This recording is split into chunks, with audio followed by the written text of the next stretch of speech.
Bai Lian hands Wen Zhixia a Sprite, a simple gesture that feels strangely familiar. But across the city, an unapproachable man watches, and the hunt for a mysterious top scorer begins. Leave a like and subscribe to walk this path. Bai Lian opened the door of the mini-fridge, took a glance, grabbed a bottle of Sprite, and handed it to Wen Zhixia with one hand. "Why did you come so late?" Wen Zhixia accepted the Sprite from the other person. It was the drink Wen Zhixia liked. When Zhixia leaned against the table, feeling quite strange, she felt that the person in front of her was not the silly dog she knew, but also felt inexplicably familiar. "I was afraid you would suddenly return to Xiancheng tomorrow." When Zhixia lowered her eyes and took a sip of Sprite, the living room's lighting wasn't dim. The white light illuminated Bai Lian's face, while the air conditioning blew her hair. She sat down on the sofa, too lazy to move, and kicked the trash can to the side. "That's unlikely." The casual atmosphere made Wen Zhixia relax as well. She fiddled with the Sprite can. "You've changed a lot." Bai Lian's fingertips touched the piano strings. She slightly lifted her head and said unhurriedly, "One tends to change after dying once." "So, did you really jump into the lake for Songmin?" Wen Zhixia crumpled the Sprite can with a frown, her gaze turning hostile as she looked at Bai Lian. This was a fact. Bai Lian had no counterargument. When Zhixia seemed to want to scold her for a few more sentences when Bai Lian suddenly stood up, just as when Zhixia was about to ask Bai Lian what she was up to. The doorbell rang at the same moment Bai Lian opened the door. Outside stood Old who had come to deliver tickets to Bai Lian. "Miss Bai, the time is the day after tomorrow." "Thank you." Bai Lian took them. Inside the house, when Zhixia felt that strange sensation again, as if Bai Lian knew there was someone outside. "Who is it?" "Uncle who?" Bai Lian casually placed the tickets on the bar next to the door, spoke offhandedly, and then returned to her room. When Zhixia had just asked casually, she followed Bai Lian into her room, continuing the topic. "Songmin is just a bit better in grades and looks just okay, not as handsome as Mei Yi." She took Bai Lian's jumping into the lake to heart. She saw Bai Lian opening her suitcase. There weren't many things in her suitcase. Half were clothes, the other half were books, mostly thick and esoteric English ones, the titles of which Wen Zhixia didn't understand. There were also a few printed documents she couldn't make heads or tails of. On the top, there were several drafts filled with things that looked like text, but weren't quite text, something about 4th level up. She furrowed her brows, thinking the silly dog was truly distressed by Bai Shayaki and Songmin. Why else would she carry so many books in her suitcase? Just as she was about to scold Bai Lian, she saw Bai Lian pull out a white bag from amongst her clothes. The bag even bore the red Darandyu supermarket script on the front. Most students in the international class came from well-off families, especially Bai Shayaki and Songmin, who frequented import supermarkets and rarely went to Darandyu. Bai Lian had never been there before either. Seeing the plastic bag, when Zhixia immediately conjured up an image of what life must have been like for her in Xiancheng. "You!" Before she could say anything, Bai Lian handed her the bag. "What?" When Zhixia looked down. Bai Lian. "A gift." When Zhixia. She took the bag, but this time didn't continue with what she was saying. Logically, after being apart for so long, Wen Zhixia should have taken Bai Lian out for a spin on the road, but with the college entrance exams just over, she figured Bai Lian was still saddened by the whole ordeal, so she didn't mention it. She didn't dare ask which university Bai Lian got into either. After seeing off Wen Zhixia, Bai Lian returned to the sofa and poured herself a cup of tea. This dog friend turned out differently than she had imagined and wondered how she had become friends with the original owner. But, after finishing her tea, Bai Lian sighed in relief. The matter with the dog friend seemed to have been dealt with for now. Downstairs, when Zhixia's car was waiting for her, a low-key black business car, at the very back, an elderly face hidden in the shadows, he looked at Wen Zhixia sitting in front. "Have you finished seeing your classmates and friends, miss? The old lady is asking when you will return." "In a day or two." When Zhixia, with her legs crossed, placed the plastic bag on the fold-down table in front of her. The old man glanced over, the plastic bag seeming out of place. "What's this?" "I am second update 1. I don't know. Wen Zhixia looked at the white plastic bag, reached out to open the tied top, and casually said, "A stupid dog's gift to me." The old man didn't understand why Wen Zhixia called her friend a stupid dog, but he didn't comment on it. He knew that Wen Zhixia didn't have many friends here, and this was one of them. "When you go back, don't mention these 2 words in front of the old lady." The old man paused, then reminded. "Got it." Wen Zhixia had an elegant name, but she was not so refined herself. "I know I'm uncivilized and rude." As she spoke, she saw the gift in the bag. It was 4 recorded CDs. Each one was beautifully packaged. Wen Zhixia looked at the top one, and on its blue cover, 2 powerful characters were written, "Gambling on liquor." Below it, the signature was written in black marker in an artistic font. As a fan of Yan Lu, she recognized it as Yan Lu's signature. What the foo? She was halfway through the word when she realized the old man was behind her and forcefully changed her words. Hurriedly, she flipped to the next CD, Han Shixu, the one that had been hyped up to 200,000 apiece online. The Han Shixu that 800 people had failed to get. Each one had Yan Lu's signature on it. Wen Zhixia cursed silently in her heart, then opened her phone. "Did you get it? Why do you have the signed version? Is it authentic?" Stupid dog. 1 at this time still 1. What the hell does 1 mean? Wen Zhixia looked at the 4 precious CDs wrapped in the plastic bag, temporarily forgetting the heartbreak of the stupid dog. "Today, you can be my dad for a day." Stupid dog. Forget it. Let her full stop herself with a full stop. Wen Zhixia decided not to quarrel with Bai Lian for now. She put her phone aside and then glanced at the albums. She belatedly remembered. She hadn't been able to get them even with someone's help, so how did Bai Lian manage to get these albums? And they all came with signatures. 1 day later, a music concert in Baikeng. The Bai family had gotten 3 tickets, middle seats. The attendees were Bai Shayaki, Song Min, and Mrs. Song. Only the 3 of them from the Bai and Song families could appreciate classical music. Bai Kaiming had the sense not to come and fake sophistication. There was a large queue for ticket checking at the venue. Most of them were well-known musicians from Baikeng. "Shayaki, I heard your brother is confirmed to be following a Professor Jiang." Mrs. Song stood beside Bai Shayaki, chatting as they waited in line. Bai Shayaki nodded slightly, her demeanor as calm as a gentle breeze and floating clouds. "That's right."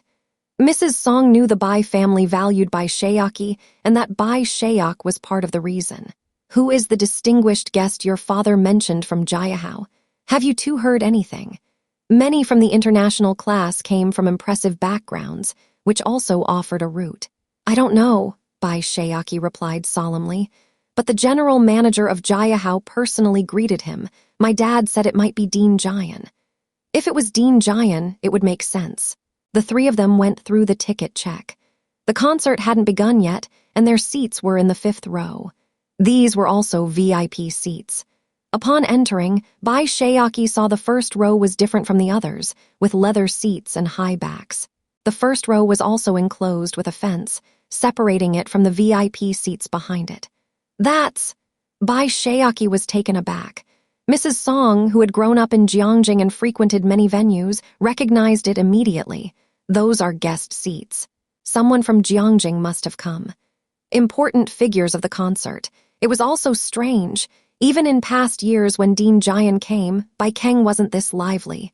Meanwhile, Bai Lian held her ticket, but no one checked it. Old Hu directly took her through the staff entrance.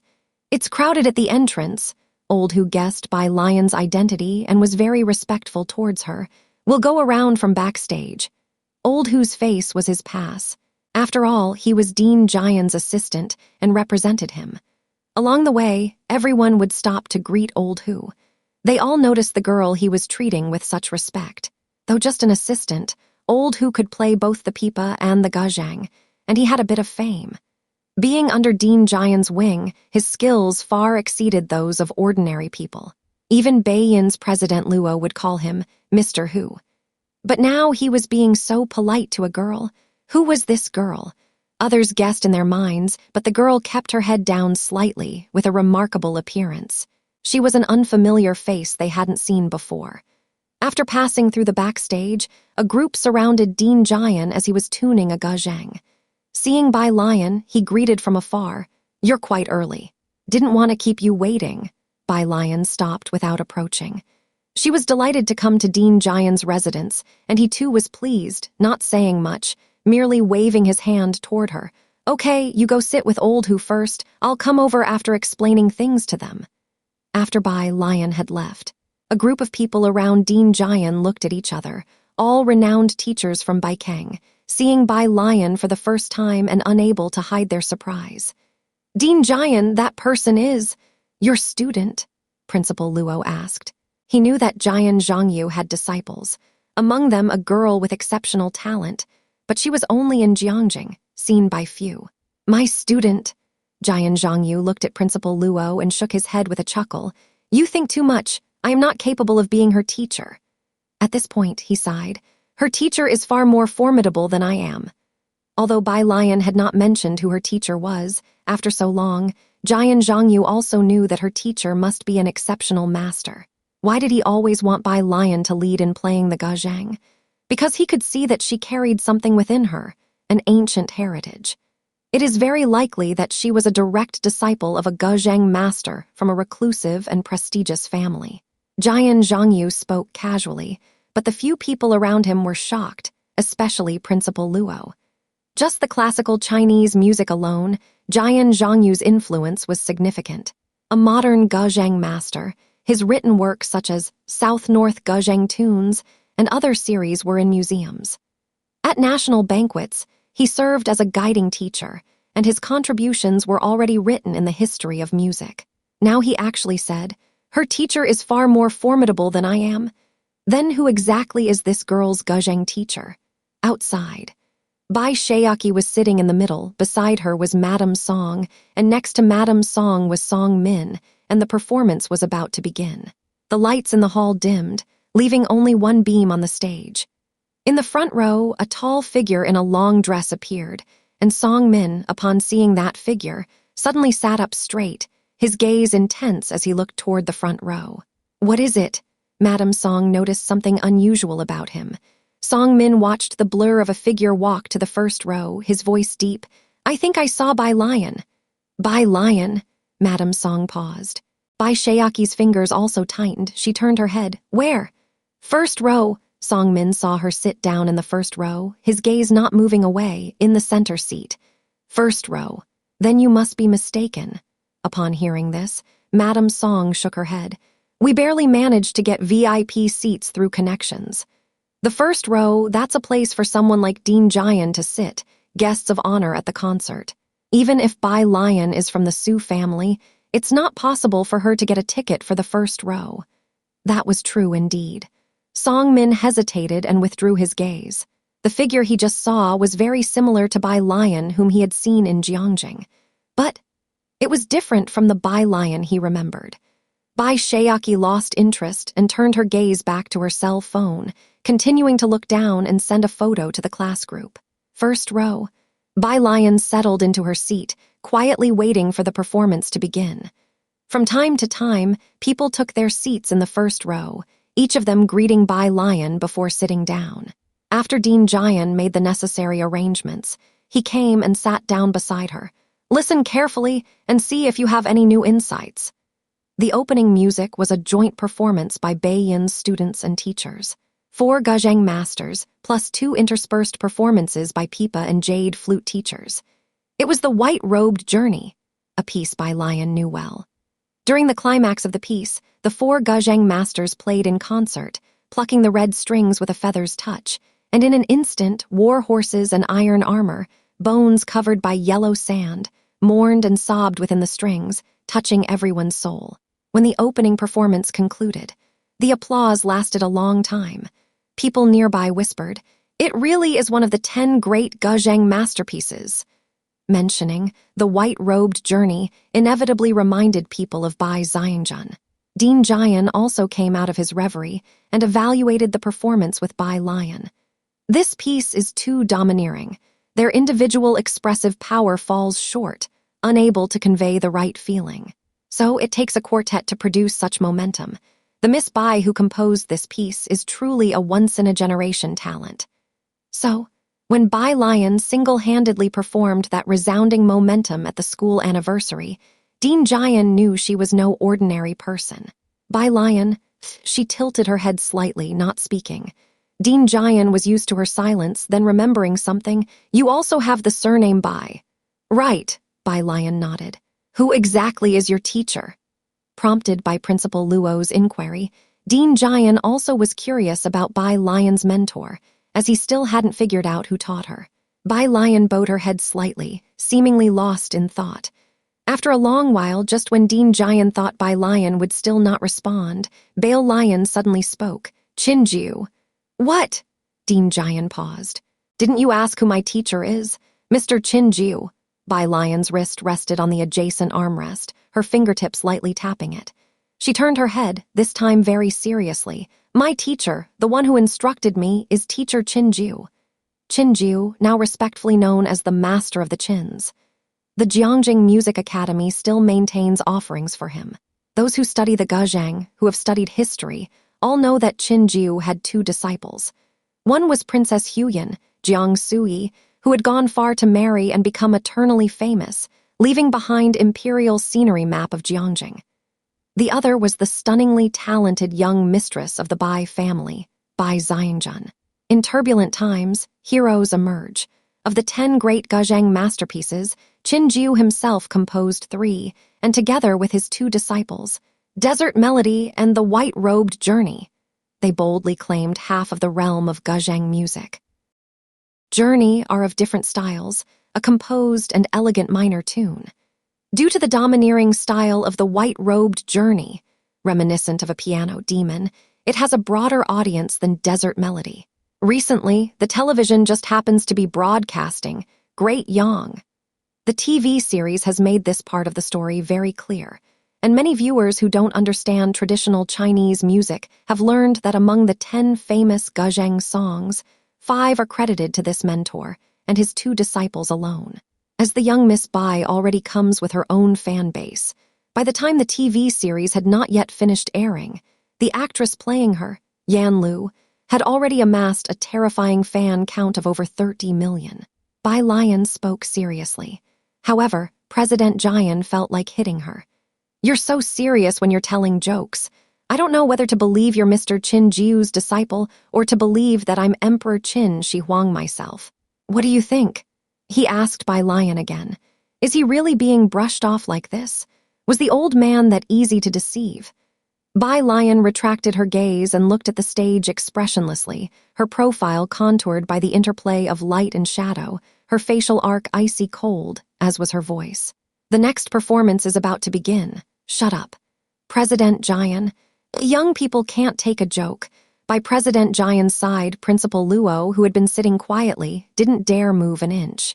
If someone had told Principal Luo a few days ago that there was someone in this world who dared to talk to their traditional music authority, President Jian, in such a manner, he would have thought they were crazy. Now he thought he was the one going crazy. Principal Luo gently pinched his own leg. It hurt quite a bit. After the opening, the second performance was a solo pipa recital. Only a beam of cold light shone on stage, highlighting the teacher in a gray cheongsam.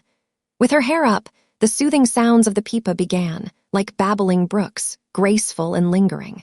There was no dissonant style, just a violin blending in, a stunning cold moon overhead, as a beautiful woman slowly narrated the old dreams of a lost country.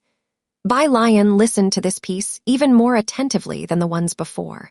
After the song ended, President Jian observed her still watching the stage. Old dreams. This style of music is also very beautiful, right? He originally thought Bai Lian would prefer the kind of music that fought against the elements like a fierce storm. Bai Lian nodded. The sounds of our traditional instruments are all beautiful, the pipa, guzheng, all rich in meaning. President Jian casually remarked to Bai Lian during the interlude of the next piece. Look how popular Yan Lu's songs are, and how the number of people learning guzheng has increased. Indeed, after the guzheng song, Gambling with Liquor, became popular, many people started learning the guzheng. As President Jian said this, He glanced at Bai Lian as if it were a casual afterthought. "So, what do you think about being a bearer of traditional music heritage?" This was his intent for this visit. The reach of Bai Lian's 4 new songs was too wide, to the point where even 3-year-olds knew they were traditional style songs with guzheng, pipa, and bamboo flute. With Yan Lu now famous across the nation because of Great Yang, President Jian had some concerns that Bai Lian might not compose for Yan Lu in the future. A representative for traditional music might be completely buried in Jiangjing University. Culture needs to be passed on and promoted. She almost had a natural aura for it. If he missed out on her, President Jian felt he might never encounter such a person again. The traditional music scene had already started plans to turn Yan Lu into such a representative figure. Bai Lian was the most important link in this chain. "President Jian, that's too much of a burden for me." Bai Lian merely leaned back, her body relaxing, lashes drooping lazily. A refusal, another refusal. President Jian had anticipated her response. The good news was Bai Lian wasn't so resistant. There might be a chance this time. His expression was relaxed, unhurriedly saying, "It's not heavy.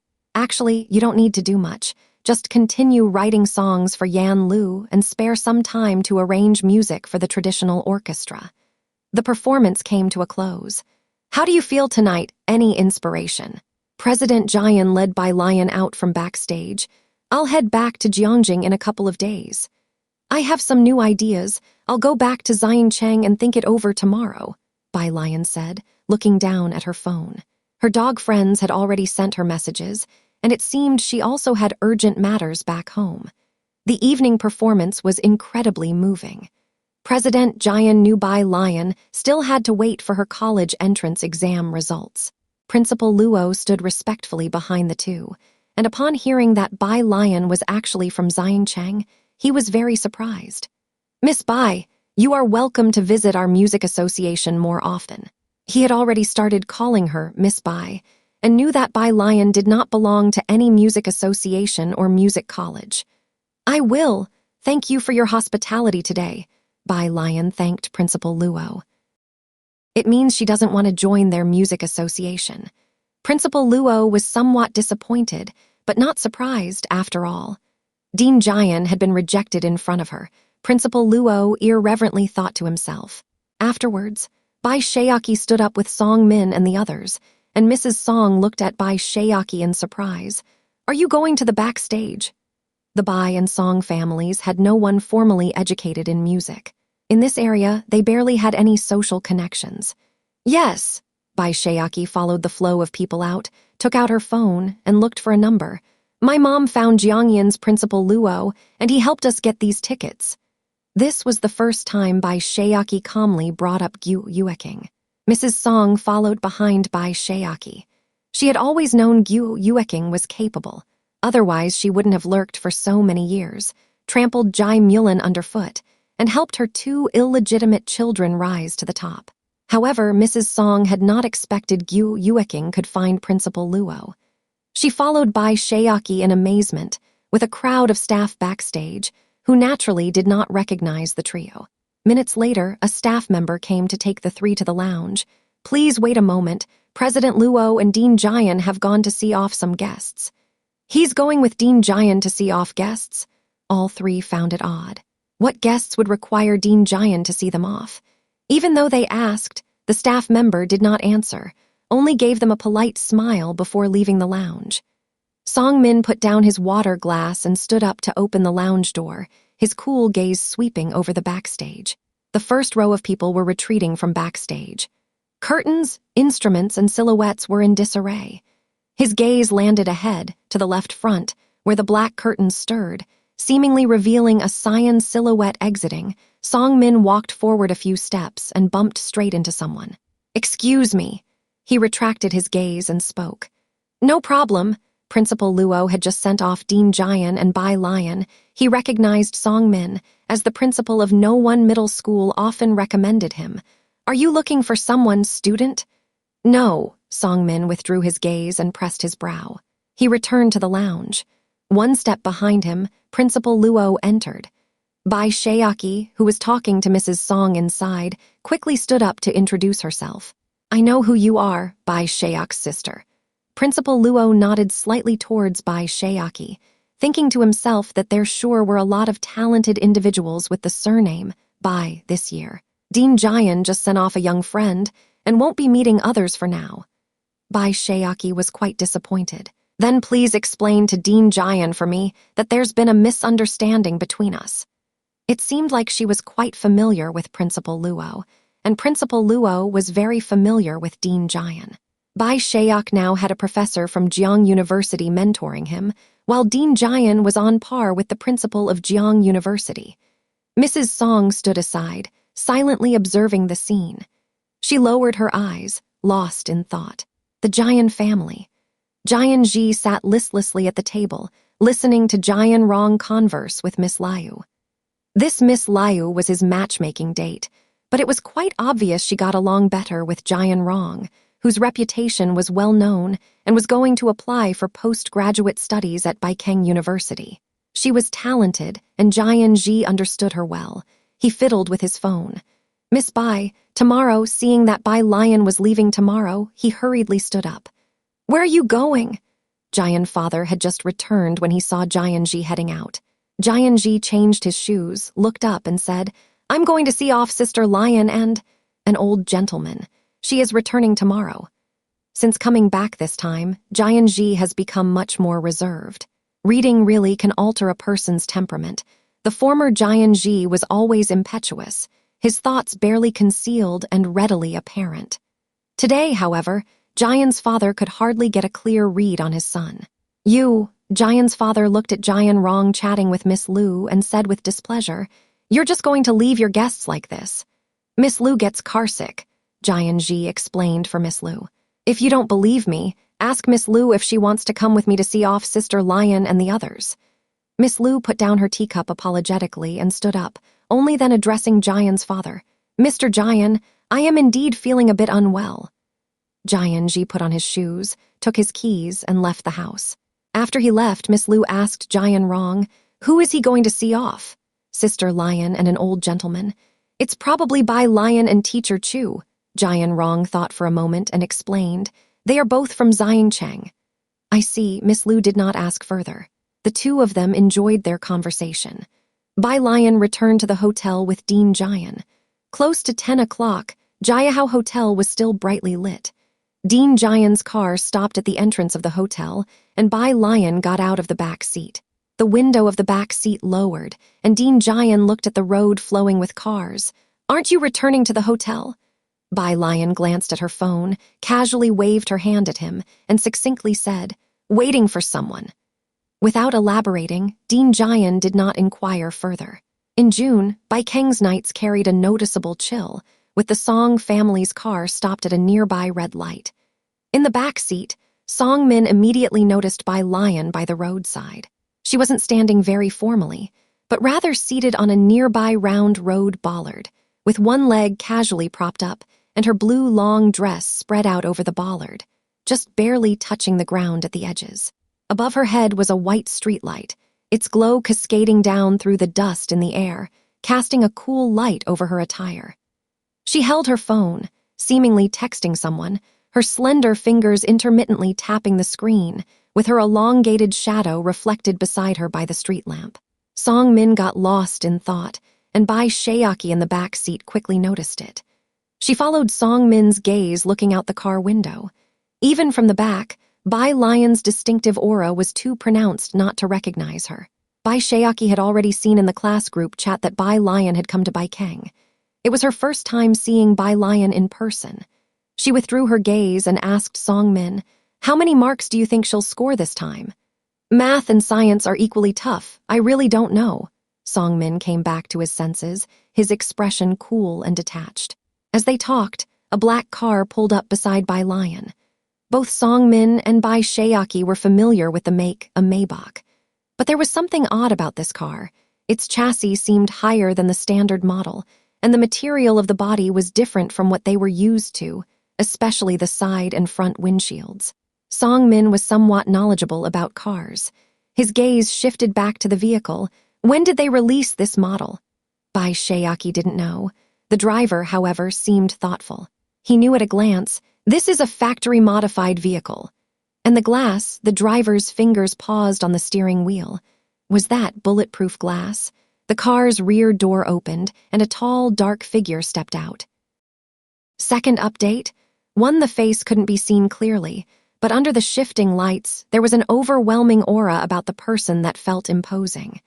Even from this distance, he seemed unapproachable and inviolable. It was as if he sensed the gaze from behind.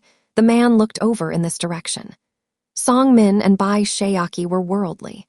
They had met the Yin family and the old Master Yin in Jiangjing, and Bai Lian had also met Principal Jian. But even so, across the traffic, they could feel the oppressive aura emanating from the man. It wasn't gentle at all, more like prey under the gaze of an alpha wolf, sending shivers down one's spine. This was a major intersection, with a long red light, finally turning green. The driver took a turn, and the spine-chilling sensation that Song Min and Bai Lian felt finally dissipated. Who is he? Bai Lian exhaled, her eyes fixed on the rearview mirror, her pupils unreadable. Such an aura was rare to come by. Song Min pursed his lips. He must be from the Xu family. He had heard that the Xu family had a young master studying at Jiangjing University. The car returned to the Bai family residence, and the Song family members also got out, greeting Bai Kaiming. Upon Bai Lian's return, the household servants and the butler all put down what they were doing to greet her, everyone now holding her in high regard. "Dad," Bai Lian removed her coat and handed it to the butler, then slowly took a wet wipe to clean her hands, her eyes lowered. "We saw sister just now on our way back." "Bai Lian?" "Her!" Bai Kaiming nodded. He was preparing the guest list and waved at Bai Lian. "Come here and take a look. Is it enough to invite this many people to the celebration, or is someone missing?" For this celebration, he not only invited the Bai family, but also the relatives of Xu Zhiyue's maternal family. Bai Kaiming didn't bring up Bai Lian again, and Bai Lian smiled, not mentioning her either. After discussing with him, Bai Lian returned to her room to continue her piano practice. The butler stood quietly behind Bai Kaiming. "Are we not going to Jiahao?" Originally, Bai Kaiming had planned to go to Jiahao Hotel to find Bai Lian and inquire about Deputy Director Zhou's affair. But now, Bai Lian successfully became Professor Jiang's student, and Bai Lian obtained a ticket from Principal Luo. These events had a great impact on Bai Kaiming. "Forget it!" Bai Kaiming pondered for a long while before shaking his head. Jiahao Hotel. In Bai Lian's room, she took a bath first upon returning, and Jiang Fulai glanced at the furnishings of the small living room. He lazily touched the purple clay teapot on the table. The water was still hot. The service was satisfactory. He stood up straight, took the randomly placed music scores one by one off the table, and neatly put them away. No one realized that the 3 Chinese female soldiers had escaped from the dungeon. No one knew that one of their people had been killed by a Chinese female soldier. Xu Zhiyue, who was standing outside, calculated the time in his heart. Based on the little fox's actions, she must have already started the entire plan. She was the fuse for the 2 plans. As long as she started, the soldiers of the Zhuyu unit and the Cloud Leopard Commando Brigade would immediately start moving. As for him, Xu Zhiyue stopped in his tracks and glanced at the wooden house with the lights on. His plan was about to start. At 9:10 p.m., half an hour since their retreat, the 5 of them finally entered the pitch-black mountain. The reconnaissance person of the Cloud Leopard Commando Brigade saw his comrades enter the mountain. He told all his comrades who were waiting, "They've successfully retreated to the mountain." The tense Chinese soldiers finally relaxed. They blinked and lowered their heads to wipe the sweat off their faces. At this moment, there was a faint smile in their eyes. The most dangerous part of the mission was to rescue the female soldiers. The next step was to hurry and return to China quickly. This way, they would be able to complete the entire mission. The members of the Cloud Leopard Commando Brigade entered the public channel. As they panted heavily, they wiped the sweat that was about to seep into their eyes and smiled as they told their comrades, "We've entered the mountain safely. We'll wait for the rendezvous." "Over," The team members looked at the female soldiers who almost fell to the ground after entering the mountain. Another female soldier was holding them, one on each side. As he spoke, he gave Yi Jian an okay sign that meant that they were temporarily safe. It was pitch black. Yi Jian didn't have any night traveling equipment, so she didn't see his hand signal. She only knew that after Zhou Yijin and Liu Le entered the mountain, all their energy seemed to have been sucked dry. She needed to hold them properly. If not, the two of them would fall together. Take a break before leaving. Yi Jian held their hands tightly and comforted them. This was their first time experiencing a life-or-death race. It was normal for them to be nervous. Moreover, they were already very good. They had to persevere all the way for a smooth evacuation. Zhou Yijin was grabbing Yi Jian's arm tightly. This was the only way she could find the strength to support herself. She was so nervous that her throat hurt. She didn't speak and only nodded in reply to Yi Jian. Rest, she needed to rest. Her legs were so weak that she couldn't use any strength. If she was asked to leave, she wouldn't be able to take a step. The leader of the Cloud Leopard Commando Brigade put down the binoculars in his hand and replied to his comrades. "Roger that. We'll meet up in 10 minutes. The next morning, Bai Lian and Jiang Fulai returned to Xiancheng together. Principal Jian came down to see her off, talking about Yan Lu's situation, while Jiang Fulai, holding his phone, stood by the car, only occasionally looking over. He had an aloof demeanor that kept people at bay. The elderly Hu following Dean Jian didn't look at him until the black car drove away. Only then did he turn his head back to Dean Jian. "Do you know the person accompanying Miss Bai?" He knew whom Dean Jian came for this time, and it seemed that Dean Jian had found what he was looking for. It was apparent from his good mood. "I've never met her, but—" Dean Jian watched as Jiang Fulai's car disappeared into the distance, his thoughts seemingly adrift. "His last name is Jiang. Jiang is a prominent surname in Jiangjing. It was just uncertain whether this particular Jiang was the Jiang they knew of or not. 4 o'clock in the afternoon. Bai Lian arrived at Purist Street. Jiang Fulai came back with her. Chen Zhu and Jai Heng had gone fishing today and hadn't returned, while Jiang He was also behind them.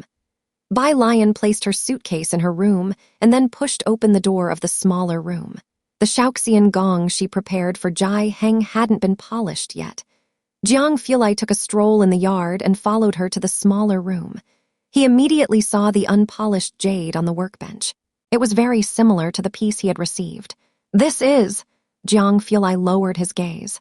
Bai Lian kicked a small stool over, sat down, turned on the machine and began to polish. "It's for Grandpa's Shaoxian gong." As she spoke, she leisurely lifted the Shaoxian gong in her hand, showing Jiang Fulai the details. "Do you think there's any progress?" As the last disciple of Liang Ziyuan, her skills in music, chess, calligraphy, and painting were exceptionally outstanding at that time. She was good at painting Shaoxian gong, but her sculptures weren't as vivid. However, having already carved a jade qilin, her technique was much more practiced. The lines flowed more smoothly. Even without being polished, the immortal peaches on the yellow jade seemed to bring the piece to life. It might not compare with professional craftsmen, but among amateurs, it was a dazzling work. "Not at all," expressed Master Jiang with a sharp critique. "It's not as good-looking as mine." Bai Lian really wanted to smash him with the jade. Director Chen returned quickly. June 23. Today, national high school exam scores are released. It was rare for the students of Class 15 to get up so early. She put her phone down and went outside to wash up. Outside, Grandpa was already sitting at the stone table with breakfast on the side, holding a mobile phone in one hand and a tobacco pipe in the other, gesturing to Bai Lian. "Breakfast is ready." "Grandpa, why are you up so early today?" After washing up, Bai Lian also took a cup of water and sipped it slowly. Surprised, Jai Heng was on the phone with Shen Qing. When he heard Bai Lian's words and saw her totally nonchalant expression, he paused. "Today, your high school exam results come out." "Oh." Bai Lian sat across from him, casually picking up a bun to nibble on. She responded slowly. Her calmness implied a sense of confidence. "Jai Heng." He stopped talking to Bai Lian and fished a piece of paper from his pocket, on which was noted the phone number to check exam scores. The national exam scores are checked through the same website, which would inevitably crash at the time. Even getting through by phone might not be possible. It was Jai Heng's first time checking someone's exam score, and he got the phone number from Jiang Fulai. He had memorized the number by heart over many days. The morning hours felt unbearable.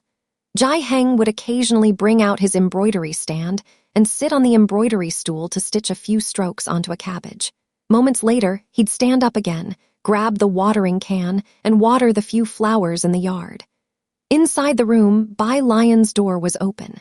She sat in front of the guzheng with simplified sheet music beside her, pressing on the strings, her phone on the side flashing with messages, yet she appeared casual and indifferent.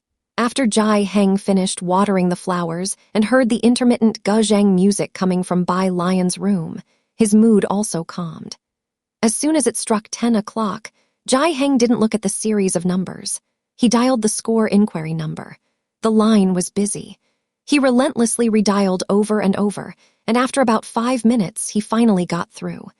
He squinted his eyes and reported Bai Lian's examination number and ID number. From the other end of the phone, an automated voice came through Chinese. 0 mathematics, 0. Total score, 0. Something was off. Jai Heng frowned, hung up the phone, and checked again. The voice report was still 0. For the first time, the always languid and unhurried Jai Heng felt the urge to hit someone. Even if Bai Lian's grades were poor, they couldn't be 0, considering her previous performance, could they? The room was still filled with intermittent piano sounds. Jai Heng's phone rang. It was a call from Jai Shaojun, likely asking about Bai Lian's exam performance. He casually hung up and then went to his own room to call Jiang Fulai. Jiang Fulai answered the phone just before it was about to hang up. He was quite surprised, casually put down the document in his hand, gestured for the person beside him to leave, and walked out of the machine room with a leisurely pace. "You were looking for me?" "Zio Jiang," Jai Heng frowned. "Why does Alien's score show as 0 points?" His voice was clearly anxious. He knew how hard Bai Lian worked. Sometimes when he got up at night to use the bathroom, the lights in Bai Lian's room were still on. Jiang Fulai realized that today was the day the college entrance examination results came out. He paused for a moment and then slowly explained to Jai Heng, "It's not 0 points. To prevent universities from competing for student resources and to avoid excessive marketing of the top scorers in the entrance exam, the scores of the top 50 in the province are hidden and will only be released on the 26th. "You mean, Alien scored in the top 50 of the province?" Jai Heng's mind lingered on the top 50. Although Xu Zhiyue had said that Bai Lian was very good at math and could be specially recruited into Jiangjing University, still, knowing that Bai Lian scored in the top 50, Jai Heng couldn't help but feel dizzy. Meanwhile, Xiangcheng No. 1 High School. Since the end of the college entrance exam, the principal and senior teachers at Xiangcheng No. 1 High School had not been sleeping well. Today, as the results were released, the principal arrived at the computer room early in the morning. Along with the results, the cutoff scores were released, and the school also needed to calculate the pass rates for the first-tier and second-tier universities. Lu Lingxi also arrived early. When she arrived, the ashtray beside the principal was already filled with cigarette butts. Seeing her, the principal naturally raised his hand to greet her. "Teacher Lu." As soon as the college entrance exam scores were released, they would also be synchronized to the school. By 10 o'clock, some teachers couldn't help but call their top students to ask about their exam scores. The principal, vice principal, and dean of studies all stood behind the technical staff, waiting for them to retrieve the students' entrance exam scores. Today, the scores of Bai Lian, Ning Zhao, and the others probably won't be available, the principal said slowly to Lu Lingxi as he looked at the frozen computer screen. The three of them should rank within the top 50 in the province. The top 50 in the province would not have their scores released for now. Beside him, Tang Ming's homeroom teacher came over with a phone in hand, clearly excited. "I asked Tang Ming, his score has been hidden." Among the three of them, Tang Ming had the weakest scores. If his score was hidden, it was a sure thing for the other two. "Our school will have at least 3 students within the top 50. Chen Zhu needs to be mentioned separately," the dean of studies said with a cup of hot water in his hand, his face splitting into a grin. "Principal, you've prepared those banners well." The matter of the principal at no. Wen Hai secretly preparing banners had already been ridiculed several times over the past few days. With a cigarette pinched in his hand, upon hearing that Tang Ming's score was hidden, the principal also relaxed a lot and conversed with Lu Lingxi. "Teacher Lu, have you asked Bai Lian and student Ning Zhixia about their estimated scores?" Lu Lingxi shook her head, about to speak, when suddenly the homeroom teacher of Class 8, who was staring at the screen, spoke up. "Principal, the banners you've prepared might not be enough." "What?" The principal suddenly bent down to look at the computer. Half an hour had passed, and the college entrance examination scores had been pulled up. Flipping through the fluorescent computer screen, on the first page, 6 names had asterisks behind them. Bai Lian, Ning Zhixia, Yang Lin, Tang Ming, Chen Zhu, Pu Zhiohen. Everyone could guess Bai Lian and Ning Zhio's 3. Chen Zhu was also predictable as he was an ace student. "No," the principal pointed at Yang Lin's name, his fingers trembling, his voice almost breaking. "Where did these two come from? Especially this Yang Lin. How did she score higher than Tang Ming? This TM, how did another prodigy suddenly appear in their Xiangcheng No. 1 high school?" Lying down and Dwin principal online begging for votes. Lu Lingxi stood to the right of the principal and was also taken aback. She could understand Yang Lin's score. With the stakes so high and breaking free from limitations, Lu Lingxi would never be surprised by whatever heights Yang Lin might reach in the future. In this game of chess, Bai Lian and Yang Lin were both the players, and they clearly knew what they wanted.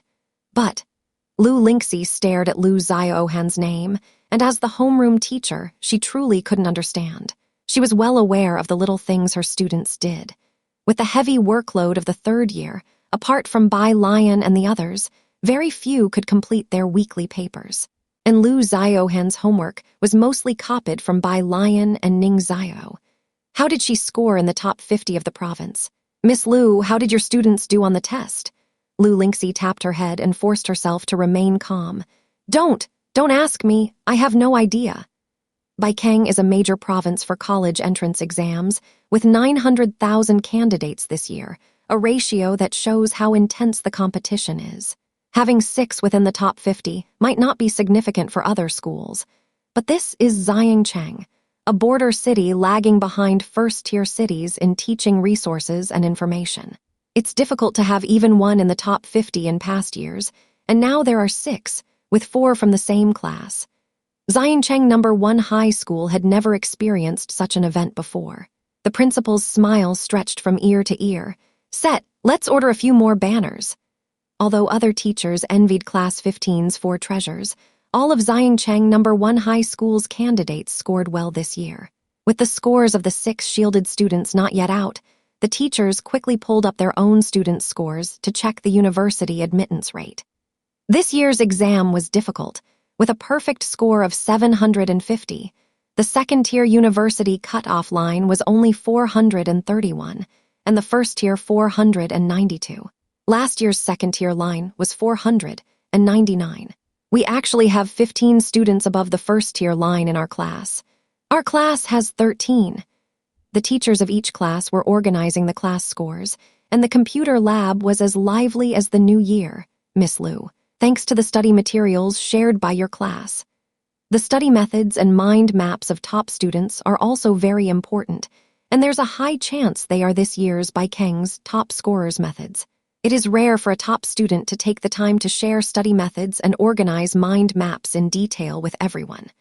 This year, Xiangcheng No. 1 high school performed so well. Bai Lian and Ning Zhixia played an indispensable role. Lu Lingxi found an available computer and pulled up the total scores of Class 15. Apart from the 4 students whose scores were not yet available, the other students' scores in Class 15 were also frighteningly high. "Your students performed so well in Chinese?" the principal asked, surprised. The Chinese exam was difficult at the start, and the essay topic was too simplistic, yet it was rare to score high in essays. The Chinese scores of the other classes didn't stand out, but in Class 15, the Chinese scores were incredibly high. Lu Lingxi scrolled the mouse, calmly watching the scores on the screen. They probably wrote slightly better essays. Lu Lingxi was certain. The principal was surprised at how Lu Lingxi knew, but didn't ask further. Puffing on his cigarette, he said, "Miss Lu, you haven't told us what you estimate Bai Lian and Ning Zhio's scores to be." The people in the computer lab lowered their voices. "Ning Zhio's should be high and student Bai Lian." Lu Lingxi's finger paused, and she took a slight breath. "What about student Bai Lian?" the principal pressed. Lu Lingxi didn't speak again. Her thoughts returned to the day of the college entrance exam. As soon as the Chinese exam was over, she knew the essay topics. Nothing in the world can retain youth, as rosy cheeks leave one's reflection and flowers leave the trees. I wish to buy cassia flowers and carry wine with them, but it's never the same as youthful travels. When Wang laid claim to the Central Plains, one doesn't forget to tell one's deceased ancestors. Write an essay based on these lines. Apart from poetry, forms are not restricted. The atmosphere of Class 15 was always good. Lu Lingxi actually had a feeling that most of the class would write excellent essays this year. Yang Lin, Ning Zhio, and the others. Even the rest. Probably half of them wrote about Zhang Shai's, depicting his absence from the senior photo of the third year, emotional and heartfelt, which would make high scores in Chinese completely normal. But this essay topic was also what she feared the most. Having only known Bai Lian for a year, Lu Lingxi already understood her well enough.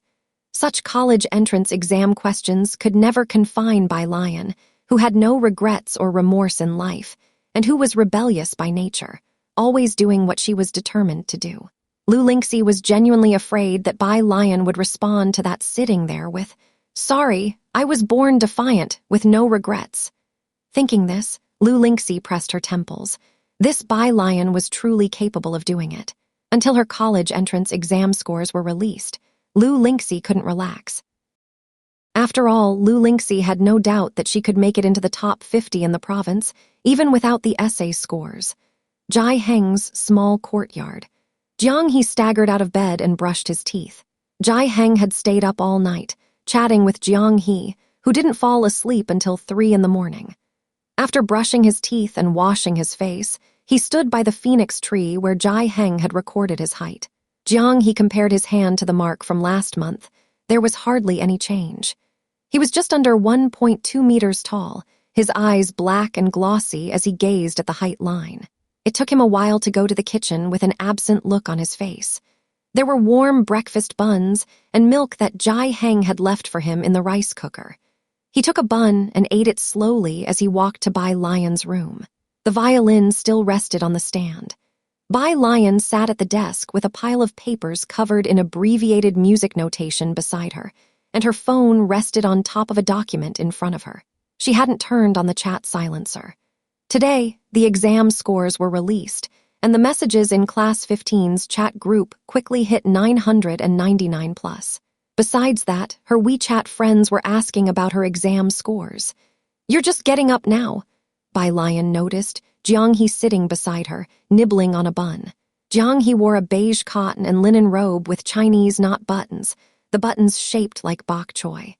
He swung his legs gently, feeling introspective and remaining silent due to the lack of growth from staying up all night. Bai Lian watched him stay silent, so she snatched his milk, leisurely inserted a straw, and started drinking. She then gestured for Jiang He to go get another bottle for himself. She sipped the milk through the straw and began taking photos of the completed music pieces with her phone. When she opened WeChat, she saw the group chat mentioning her. Wang Qi. "Damn, our class has 4 students whose scores were withheld, at Bai Lian at Ning Zhio. Lion sis, study God, I'll bear with it, but at Pu Ziohen, what's up with you?" Wang Qi. "I knew it, you all have been secretly working hard behind my back, haven't you?" The chat was overwhelmed with messages about students whose scores were withheld. Bai Lian had not checked her own scores, only learning they were withheld from the group's mentions. Thus, she discovered the existence of withheld scores.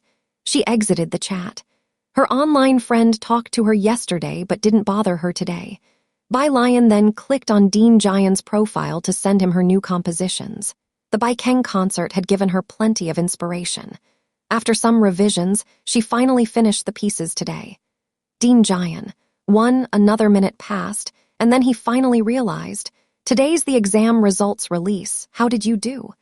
Dean Jian was the only one who hoped she would not be admitted to Jiangjing University and would go to Jiangyan instead. Bai Lian replied at her leisure with held student, "Get it? Dean Jian." He fell silent, just looking at the abbreviated music notation sent by Bai Lian. Ren family. Ren Wangxuan's exam scores had come out. Ren Qian was on the phone with Wen Zhixia, his expression filled with joy. "Yes, 641 points, 89th in the province, within the top 100. Baikeng University has already called. She can choose her major freely." Ren Wangxuan had never achieved such good scores before. It was rare for someone from Xiangcheng to make it into the provincial top 100, except for Chen Zhu. It was clear that Ren Qian was overjoyed. He made calls one by one to report Ren Wangxuan's exam scores. On the side, the house staff also offered their congratulations. "Congratulations to Master and the young miss." Ren Qian, with beaming joy, said, "The young miss did well. It's just a pity she's in the same year as Chen Zhu." Then he turned to Ren Wangxuan beside him. "Xuanxuan, how much did Chen Zhu score?" Ren Wangxuan held her phone and remained silent. Her phone displayed the chat for Class 8, and everyone from her class had done very well. Ren Wangxuan also performed beyond expectations and should have been happy, but she fixated on a message in the group, "Class representative. 6 students with withheld scores, 4 are from Class 15.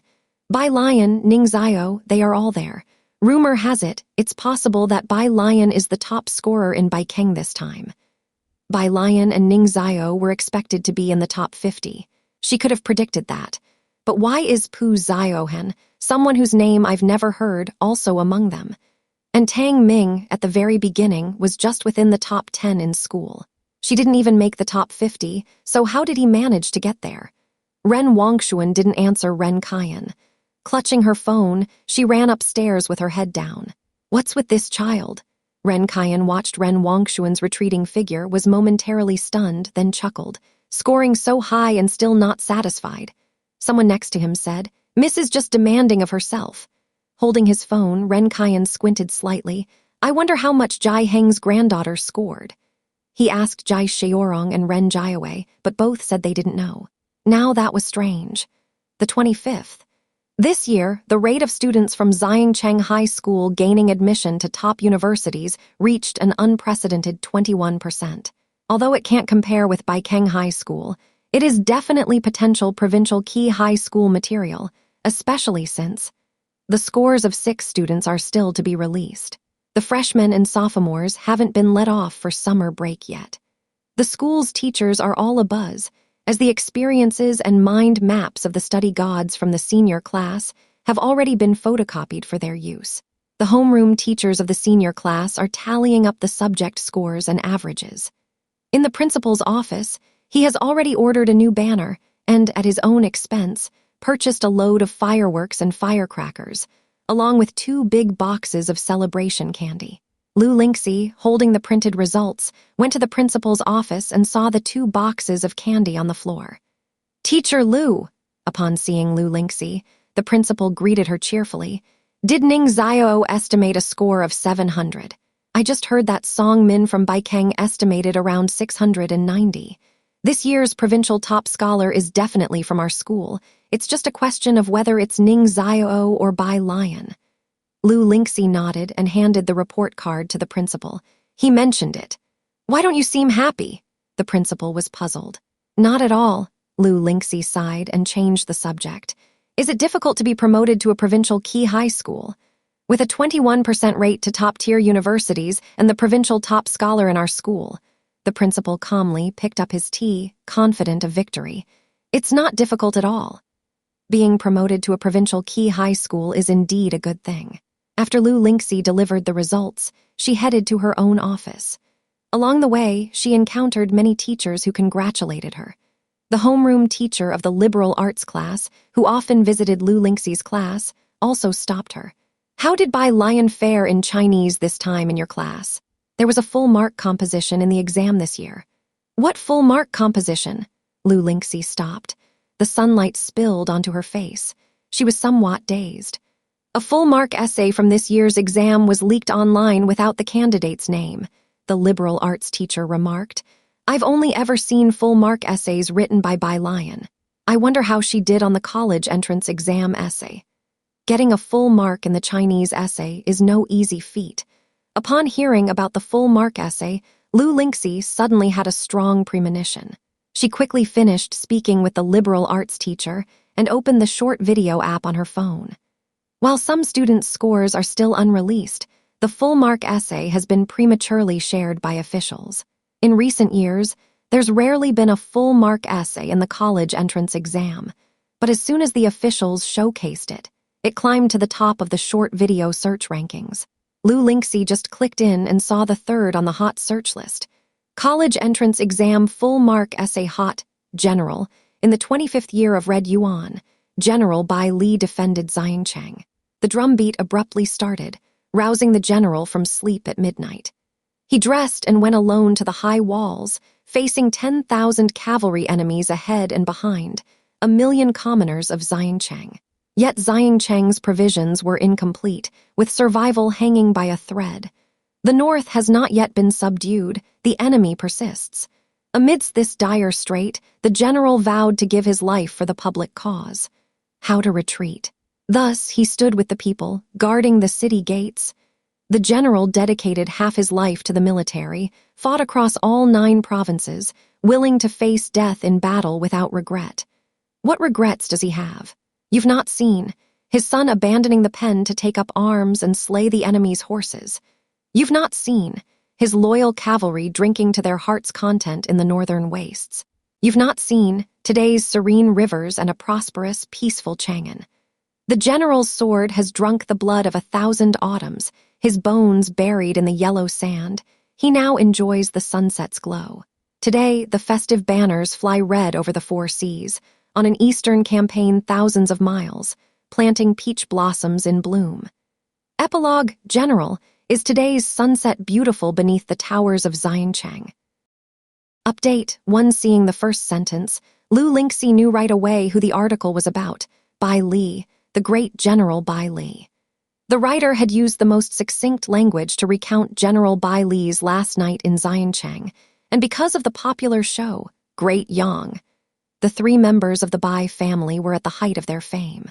This perfect essay was released at just the right time to generate a lot of attention. The comments below, although the Bai family left no descendants, looking at the words of this student, I suddenly want to believe that there truly is a legacy in this world. Now that you mention it, I suddenly feel so romantic, tearfully running. It seems like the people of the Bai family were born for Zhixia. I suddenly want to go to the Zhixia building to see the sunset too. +1. I didn't go to Internet Celebrity Street in Zhixia last year. Nobody can stop me now. Plus ID number. I've had this thought while watching Great Yang. Lu Lingxi was fixated on the characters on the screen. She recognized the unique library script style. It was Bai Lian's handwriting. Lu Lingxi put down her phone and finally exhaled.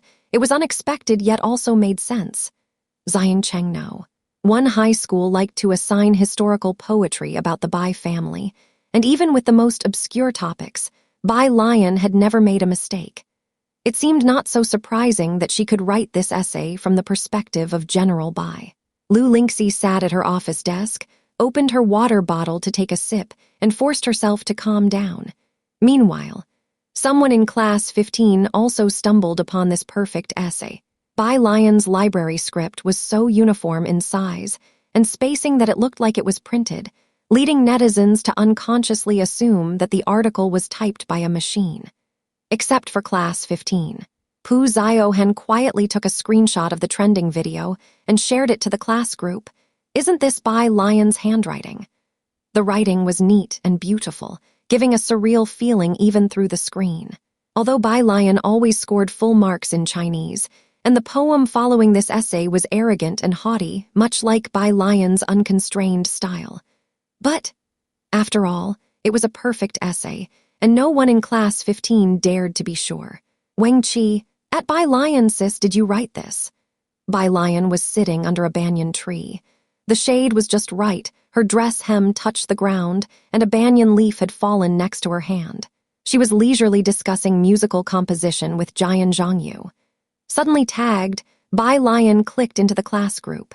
She had intended to respond to Wang Qi with a question mark, but when she saw the screenshot on the screen, her pale fingertips froze on the display.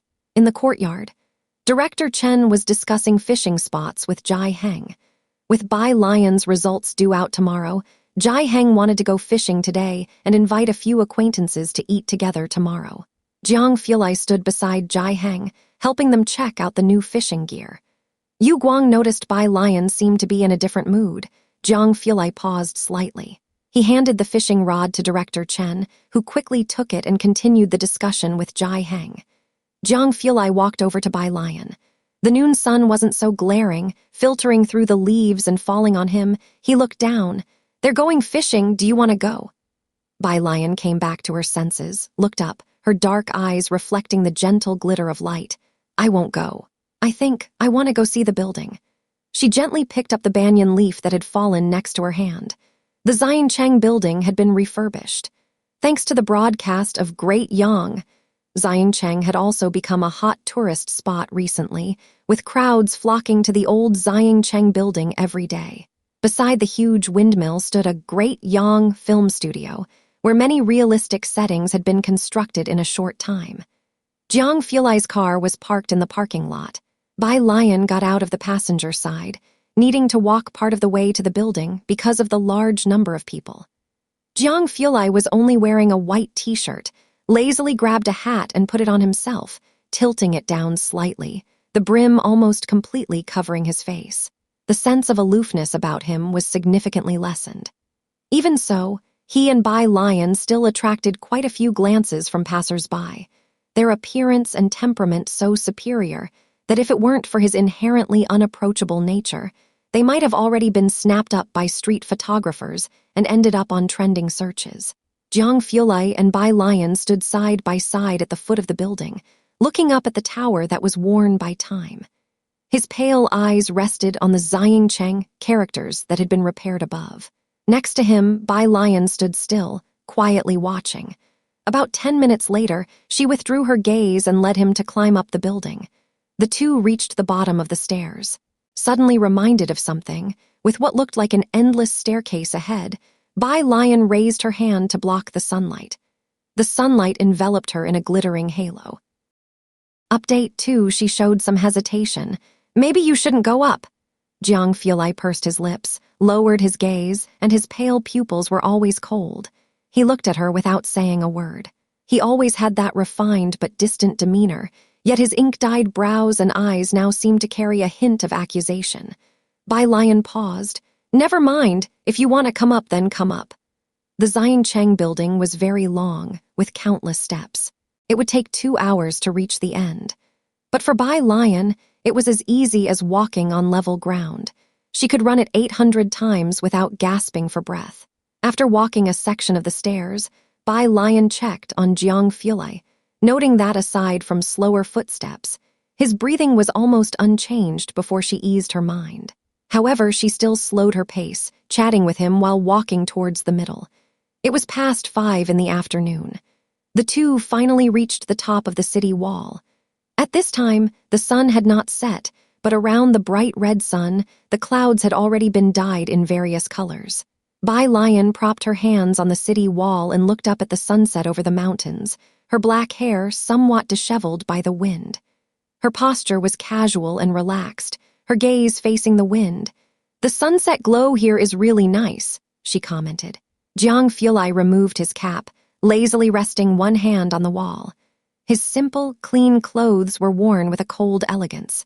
Standing shoulder to shoulder with her, he looked in the direction she was looking at. His back was straight, yet his demeanor was relaxed, always exuding an effortless nobility. "Indeed, it's not bad." Bai Lian glanced at him and then smiled. Bai Li didn't leave a corpse behind. The enemy had taken his body away. Bai Zhangyu had been the top scholar in both the regional and provincial examinations.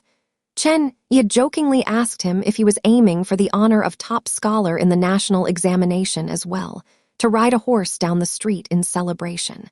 Unfortunately, just before the final examination, he received news of Bai Li and rushed to Xiancheng to take over Bai Li's position. Bai Zhixia said that the yellow sands beneath Xiancheng were where Bai Li lay buried. Bai Lian believed him. Neither of them spoke again. The sunset gradually reddened the sky, the light pouring over them, causing Bai Lian's skirt to flutter in the breeze.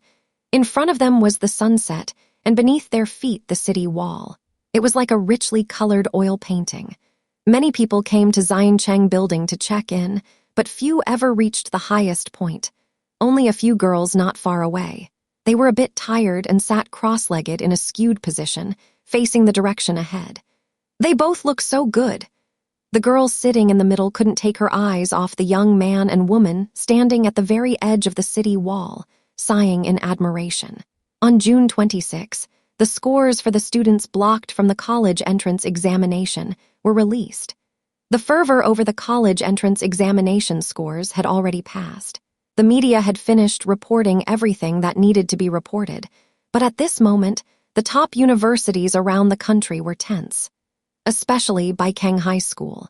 The principal hadn't even gotten out of bed when he received a call from Director Pan of the Education Bureau, who urged him on the phone. "Why are you still sleeping? I'm already at the school." The principal, having been excited all night, had just fallen asleep when the phone awoke him. He got up to check the time on his phone. It was only 5 o'clock. Understanding Director Pan's feelings, and since the principal couldn't sleep either, he simply got up, washed his face, took his keys, and went to the school. Director Pan was already waiting by the conference room door. "Where is Teacher Lu? Why hasn't she arrived yet?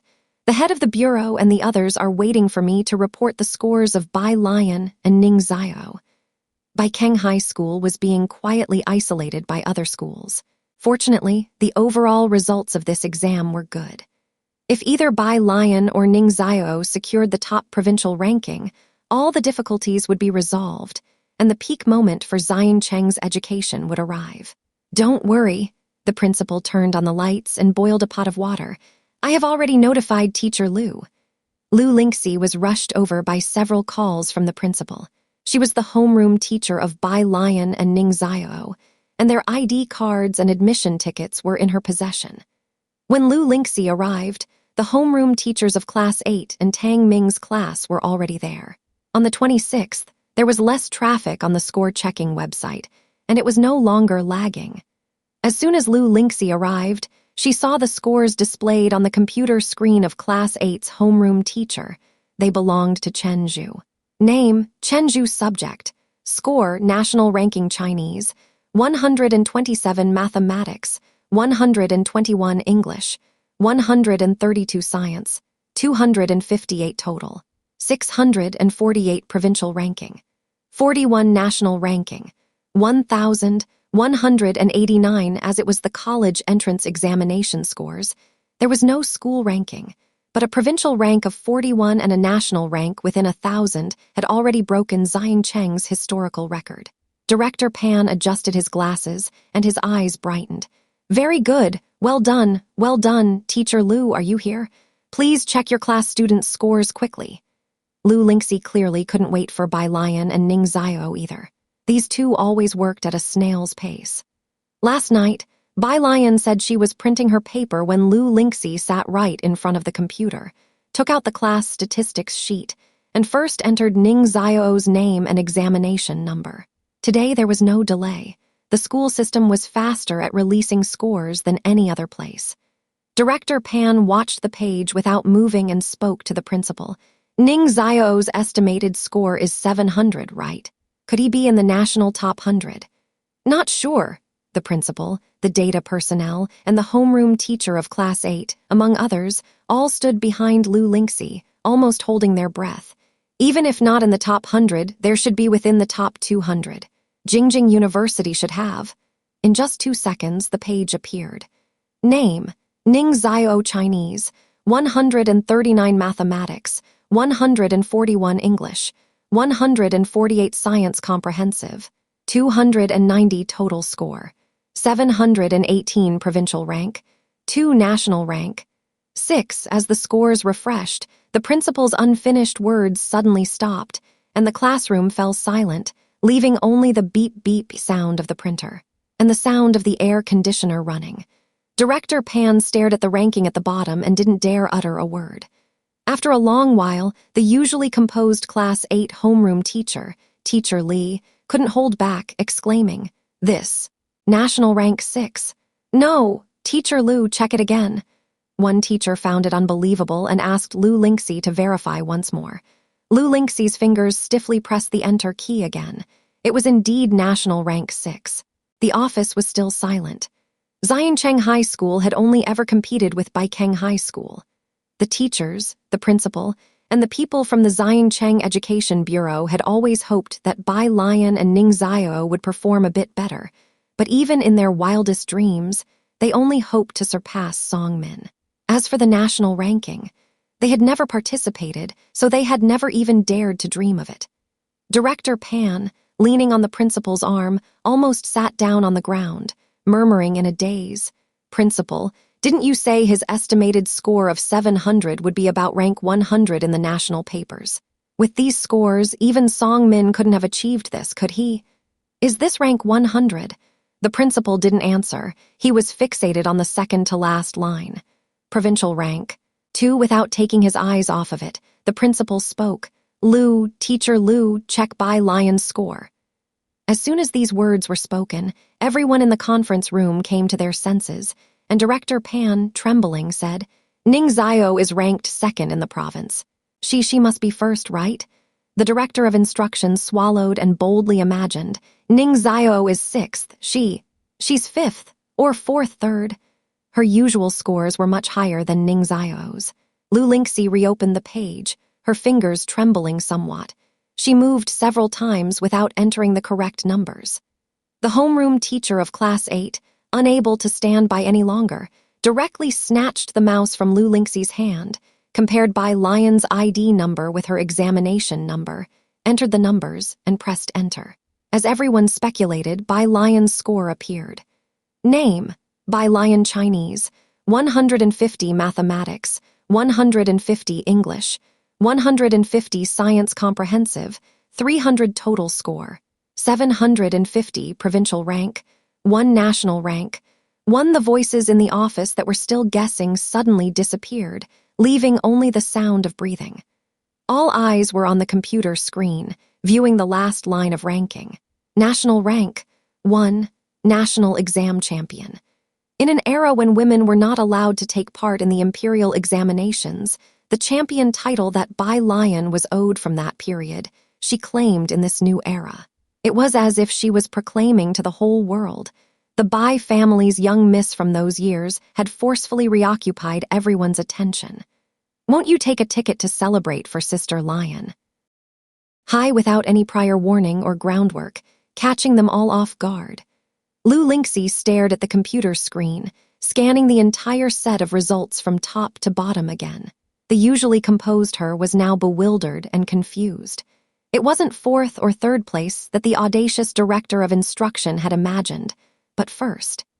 In Xiancheng, where it was already difficult to have a student get into Jiangjing University, to have one secure the 1st place in the national exams. It was something never before seen in the history of Xiancheng First High. The most the principal of First High dared to hope for was to surpass Song Min and take the 1st place in Baikeng. Song Min was a rare genius in Baikeng, and even surpassing him was considered their limit. But now, not only one student had surpassed Song Min, Ning Zhixia had easily climbed past him to be among the top 10 in the national exam. And Bai Lian, it was even more unbelievable. The title of provincial top scorer and the national top scorer were 2 entirely different concepts. If it had been a student from Jiangjing who had achieved the national top scorer, no one would have been surprised. After the national exams were standardized, many people were dissatisfied. The resources and education that Xiancheng received were completely different from Jiangjing. With such a disparity in information, it was nearly impossible for students from Xiancheng to excel. All the teachers present knew that Bai Lian had switched from liberal arts to science. Under such circumstances, Bai Lian directly secured the top spot in the national exam. The conference room was still filled only with the sound of the air conditioning, as everyone, including the principal, watched on bated breath.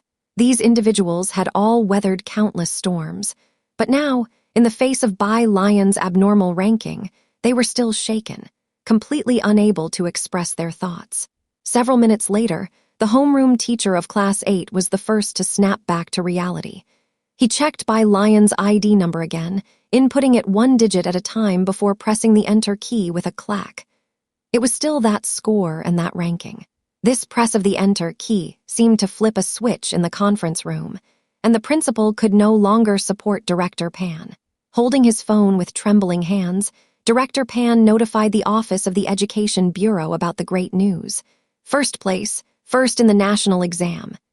The director of instruction removed his glasses, wiping them with the corner of his clothes. Principal, your banners were not prepared enough. The principal had only secretly prepared a banner for the provincial top scorer. Teacher Lu, your class 15 really is. Tang Ming's homeroom teacher came back to his senses. The others congratulated Lu Lingxi. Congratulations, Teacher Lu, for having such outstanding students as Bai Lian and Ning Zhixia. Lu Lingxi, listening to the other teachers, remembered when Bai Lian first came to class 15 with a score of 85 in integrated science. Who would have thought that a year later, not only did Bai Lian not repeat the year, but also secured the top spot in the national exam. They were Yang Lin and Pu Zhiyue. Oh right, the principal, giddy with joy, was getting the factory to rush out printing banners. There are 2 more students. Pu Zhiyue with a 654, Yang Lin with a 691, the same score as Tang Ming. However, as Yang Lin's student number came before Tang Ming's, she ranked ahead of him. Your class really did well in Chinese, the homeroom teacher of Class 8 commented as he looked at their Chinese scores. Pu Zhiyue scored 141 in Chinese, Yang Lin 140, and Tang Ming only 129. Lu Lingxi indeed knew how to teach.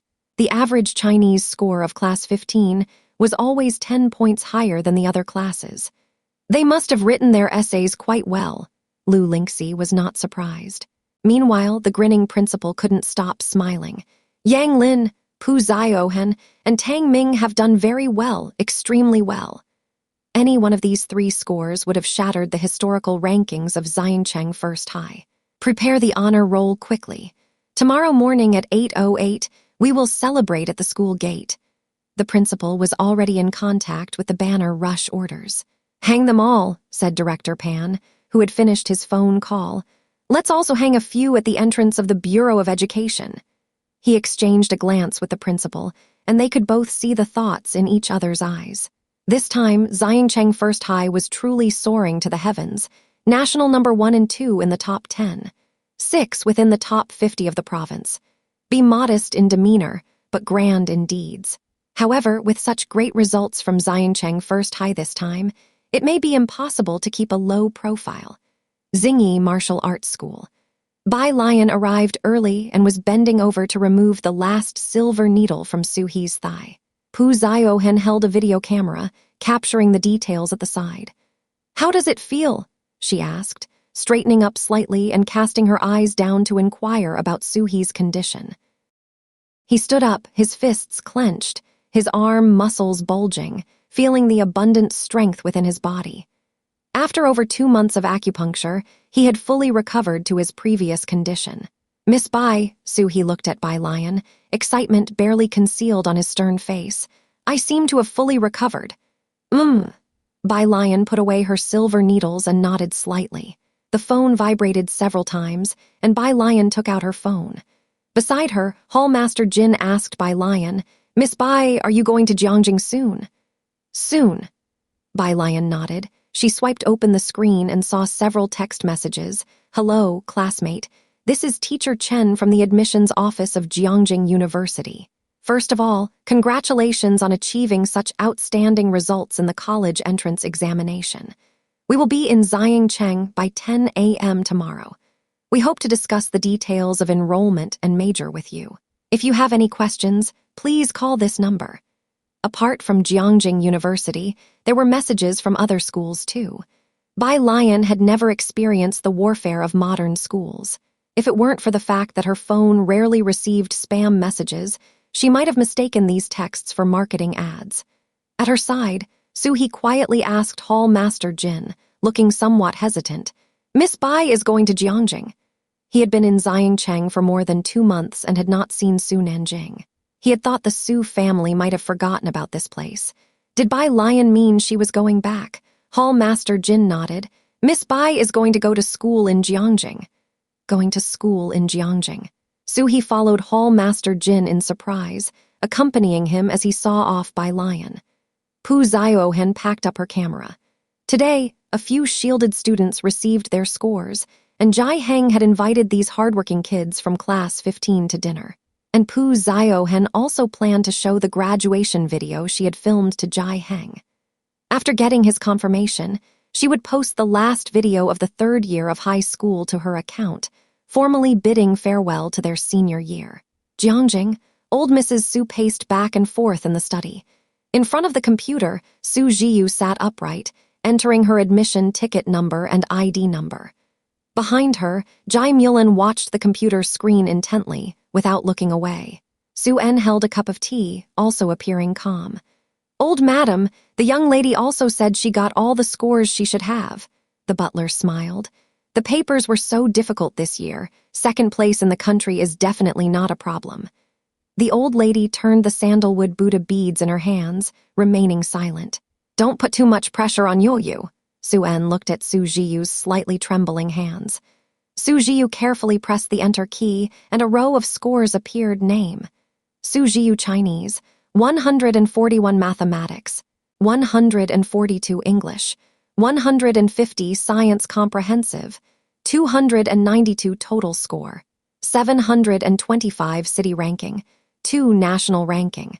3 Jai Mulan, seeing these excellent scores, couldn't help but cover her belly, now visibly showing months of pregnancy. This was the first time she felt such overtly high scores. 725, a few points higher than what you estimated. Old Mrs. Su stood behind her, immediately seeing Xu Zhiyue's scores, which were higher than her estimates. This meant Xu Zhiyue had performed beyond expectations, and it was normal for her to rank 2nd in the city. Pity. Why today's college entrance examination had to coincide with the Liang family. The old lady's words were cut off midway as she suddenly saw the last line. "National ranking, 3rd? The butler also exclaimed in shock. "Miss, aside from that Liang student, who else scored higher than you?" Xu Zhiyue could not think of anyone. She pushed up her black-rimmed glasses and took out her phone to inquire about Liang Wuyu's scores. Su En stood behind Xu Zhiyue. He didn't understand much about this year's college entrance exam, but he had heard Xu Zhiyue and Su Weniao discussing its difficulty. 3rd in the country, Yoyu is already very impressive. Weniao was only in the top 10 back then. The question now is who is 2nd. 1st place was undoubtedly Liang Wuyu without a doubt. Old Mrs. Su had always thought Xu Zhiyue could be 2nd. Hearing now that it was 3rd, she couldn't help feeling a bit disappointed in her heart. But even if it was 3rd place, it was still an unprecedented high score for the Su family. She held the Buddha beads, brought her hands together, her mouth mumbling, "May Buddha bless us. Butler, is the hotel booked?" At that moment, Xu Zhiyue also received a screenshot sent by Liang Wuyu. She whispered carefully, "This isn't right. Something is very wrong this year. Liang Dog isn't 1st. The 1st place isn't from our school." "What?" Su En jumped in shock. Jiangjing High had always been the best school in the country, with every year's national top scorer emerging from there. This year in Jiangjing, many had been betting whether the top scorer would be Liang Wuyu or Xu Zhiyue. No one thought the national top scorer would be someone not from Jiangjing. Su En bent down, looking at the screenshot on Xu Zhiyue's phone. "Ranking 2. It's actually not him," Su En said, looking at those incredible scores. The exam questions this year were so difficult, and yet a score of 736 wasn't enough to be the top scorer. Where did this dark horse come from? Our principal is also looking into it, Xu Zhiyue murmured. How monstrously well did this person do to not come 1st with 736 points? Jai Mulan was happy for Xu Zhiyue, Being third in the nation was something she had found difficult to come by in the past. If the nation's top scorer were to appear in the Su family, what kind of sensation would that cause? Chief Chen was invited to Jai Heng's house for dinner today. He had just gone fishing with Jai Heng yesterday and was now leisurely sitting beside the stone table in the courtyard. Jai Heng was the one cooking, and the neighbor next door came over to help. As a guest, Chief Chen was chased out of the kitchen. By Chief Chen's side, Tang Ming, biting on a leaf, sat on a stone next to him, one leg slightly bent. His expression wasn't great, and Chief Chen, subconsciously thinking he hadn't done well on the exams, didn't bring up their scores. Not until Tang Ming spoke to Pu Zhiyue. Yang Lin really got 691. Banyan leaves gently fell onto his leg, which he flicked away with his hand. Yeah, Pu Zhiyue said sympathetically. How did you only get 691? Tang Ming felt as if his heart had turned to ash, already anticipating what Jiang Fulai's expression would be when he arrived. I did too poorly in Chinese. Don't you think your Chinese exam was too freakish? Chief Chen sat beside the two. He took a drag from his cigarette and started to feel something was off halfway through listening.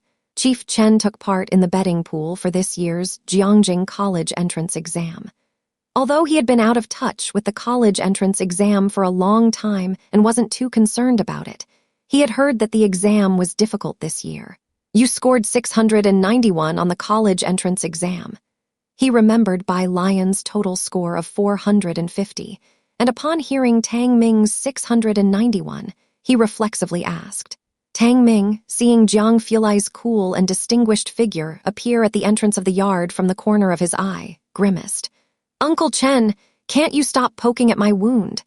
691 points on the college entrance exam, a wound. Chief Chen's mind was a mess. Jiang Fulai came bearing wine, his slender fingers holding the neck of the bottle, placing the pottery jar of wine casually on the stone table. His hair partly obscured his brow, casting faint shadows on his face. Tang Ming hurriedly got up from the ground. Teacher Jiang. Jiang Fulai, dressed in a simple casual outfit, swept a cold gaze over Tang Ming with his faint eyes.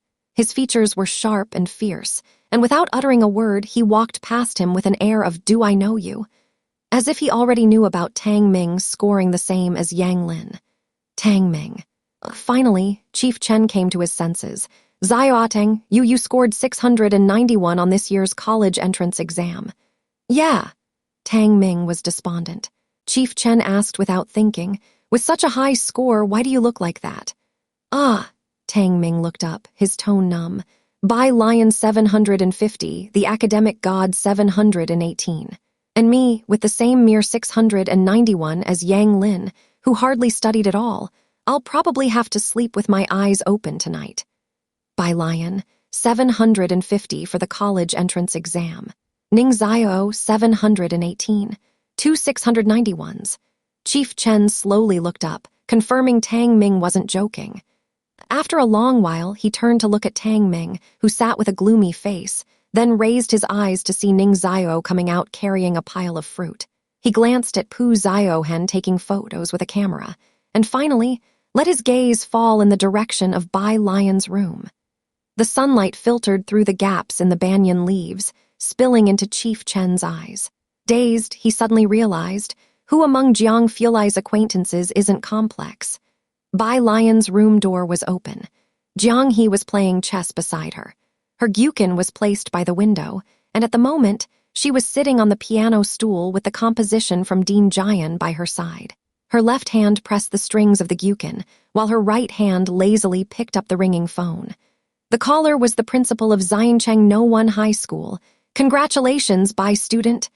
Thank you. Bai Lian casually plucked the strings, her voice as cool as ever, her tone indifferent and lazy. Even though the principal had anticipated Bai Lian would be calm, he hadn't expected her to be this composed. The Education Bureau and local media reporters want to interview you.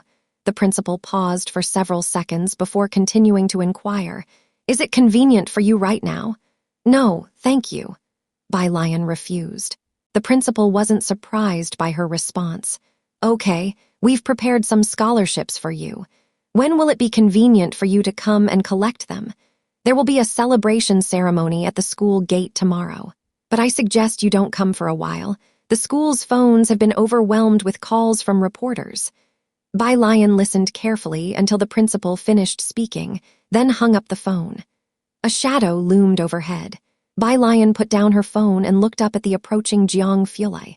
His typically aloof gaze fell on her, his casual jacket zipped up to the collar, national exam top scorer, to the grasslands or to Jiangjing first. Bai Lian came back to her senses. Her eyes drifted past him to the banyan tree, swaying in the wind outside the window. The grasslands. She weighed the principal's words. Zhang was recently flooded with reporters and nosy folks. Thinking of the numerous messages on her phone from various universities, she paused. Maybe we should leave earlier. Jiangjing affiliated high school. The principal and the grade director were holding the score sheets. They were looking at Liang Wuyu and Xu Zhiyue's rankings, exchanging glances. I originally thought that with Liang Wuyu, these two people, this year's candidates were at a disadvantage. The principal of the affiliated school lifted his head, putting down the score sheet. Now it seems that it's rather Liang Wuyu and the others who are unfortunate to encounter this student. Where is this student from again? The grade director checked his phone. Zhang, and there's also another named Ning Zhao. Zhang? The principal squinted, taking a while to recall where Zhang was. This year's college entrance exam, Jiangjing University will also be lively, won't it? Jiangjing University. A perfect score? The principal of Jiangjing University took the score sheet and scanned it up and down, unable to hold back his surprise.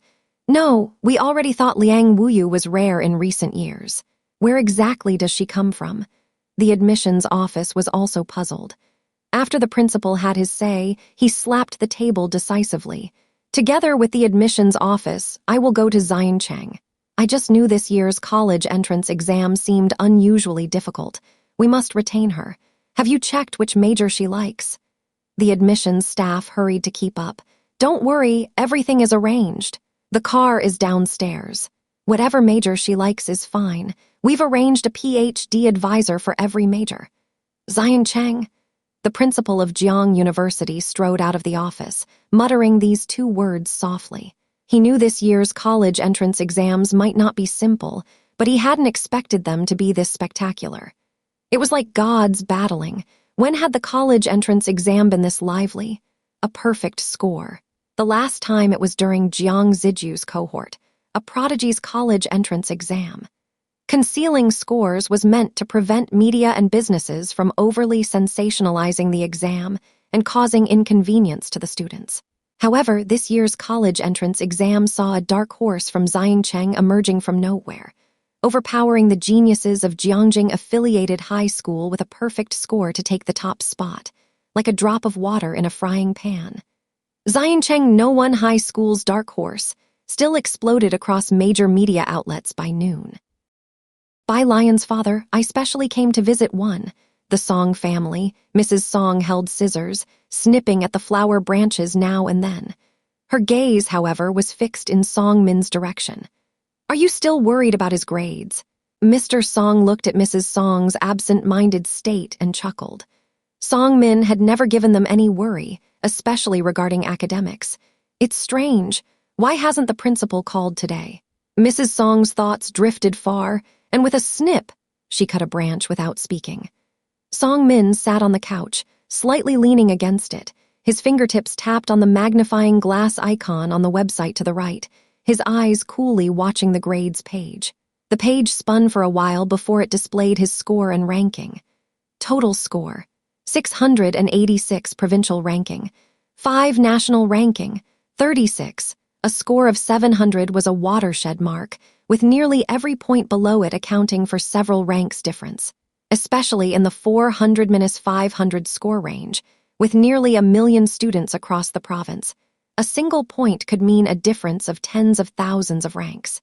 This time, the national ranking was still within Song Min's estimation, but the provincial ranking made Song Min stand up involuntarily. He didn't speak for a long time, and Mr. Song put down the phone and walked over. What's wrong? Did you do poorly? No matter, a momentary slip-up. Mr. Song felt it odd. Song Min always had access to excellent educational resources, especially with the Yin family's support. The resources he obtained were difficult for other Baikeng students to acquire, as was the case with the Boyuan base recently.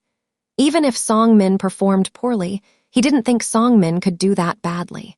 It wasn't until he looked down and saw the 5th place provincial ranking on Song Min's phone. Are there so many people in your class that ranked within the top 30 of the national examination? Mr. Song frowned, feeling that something was off. The Bai family also sensed something amiss. Bai Xiaoqi knew she was secure for Jiangjing University after she estimated her score. Recently, she had been associating closely with Bai Lian and the Jian family.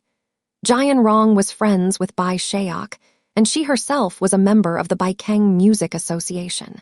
Knowing she was a good student at Baikeng High School, Principal Luo had subtly hinted that, when the Jiangjing Music Association made recommendations this year, they would favor her. For her, everything had been smooth sailing, blossoming on both sides. Bai Xiaoq was following in Professor Jiang's footsteps, assisting him, and the Bai family members were already preparing to celebrate at the ancestral hall. They were all waiting for her to return. But, 8th in the province? Bai Kaiming's smile froze at the corners of his mouth upon hearing Bai Xiaoqi's ranking. His eyes narrowed as he looked towards her. How come you're only 8th in the province? Previously, Bai Xiaoqi had never ranked lower than the top 5. The butler stood behind Bai Xiaoqi. Sir, although the young miss is 8th in the province, her national ranking is still 201. With this ranking, she can choose a very nice major at Jiangjing University. A good half of Jiangjing University doesn't need to take the college entrance exam, but attends a special recruitment summer camp. Half are college entrance examination students, and there is another small fraction of foreign students. Hearing the butler discuss Bai Xiaoqi's national ranking, Bai Kaiming's smile returned to his face, his tone considerably warmer. Xiaoqi, is this true? Can you really get into Jiangjing University? Although surprised, Bai Xiaoqi had great confidence in her ranking.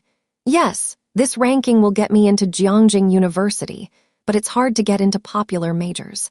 Bai Kaiming had not expected her to achieve the same splendid result of provincial top scholar like her brother. Such dual success in one family was difficult. Her admission to Jiangjing University was already beyond Bai Kaiming's expectations.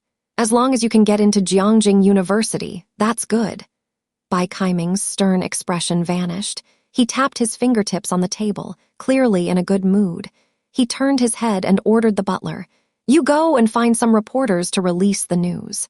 Also, ask the clan leader if he's free the day after tomorrow." He had already booked the banquet hall at Jiahao, which was also an excellent opportunity to expand his connections. When Bai Xiaoq had earned the top scholar place, he had arranged for many reporters to publicize it widely, and the Bai family's stock had soared. Although Bai Xiaoqi's achievement was somewhat less, having 2 members of a family admitted to Jiangjing University was also a cause for celebration. Bai Kaiming was in high spirits. The butler responded with a smile. The next day in Xiancheng, the principal, beaming, was hanging red lanterns and a bunch of banners with the security guard at the gatehouse. 2 large rows of fireworks were set up on both sides of the gate. Move this one a little to the left, a bit higher up. The principal held a firework while positioning it in the center, then turned to direct the guard in hanging the banners. The school entrance was crowded with people, mostly parents of students coming to share in the joy. Since the year before last, in order to shape the students' values, the education department had been very opposed to hyping up stories of exam top scorers, so the principal hadn't invited reporters to publicize it extensively. Right at 8:08, the principal set off the fireworks punctually. Bai Lian's father, I specially came to visit too. Fireworks burst in the clear sky in an instant, and today's Xiancheng Middle School was as lively as the new year. The principal turned around and looked at several banners behind him. Congratulations to our student Bai Lian for achieving the 1st place in the National College Entrance Examination in Science. Congratulations to our student Ning Zhiyue for achieving the 6th place in the National College Entrance Examination in Science. Congratulations to our students Yang Lin and Tang Ming. The noise was deafening. Smoke billowed everywhere. The principal gazed at the first banner as if in a dream. The top national score in the Science College entrance exam had been claimed. Since yesterday's score release, his office and the admissions department's phones had been ringing off the hook. Every major university was looking for Bai Lian's information.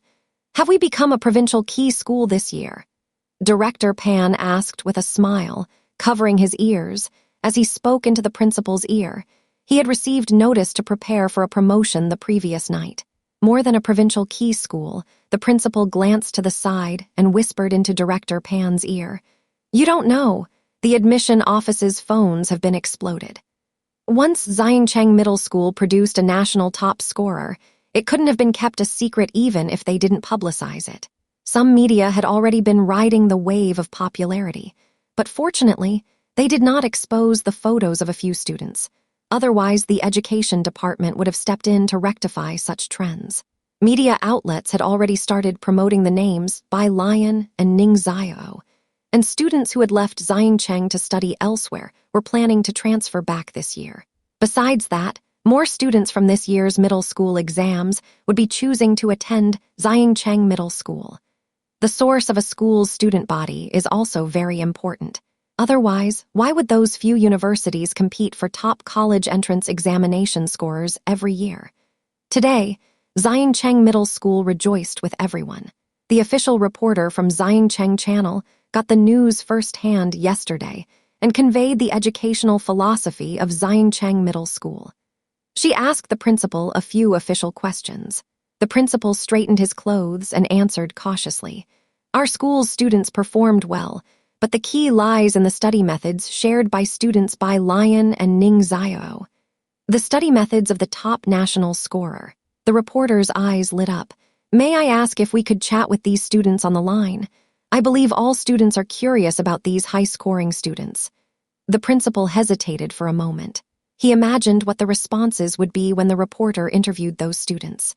"Bai Lian, because the programs I like are not included in the Wen Chong plan."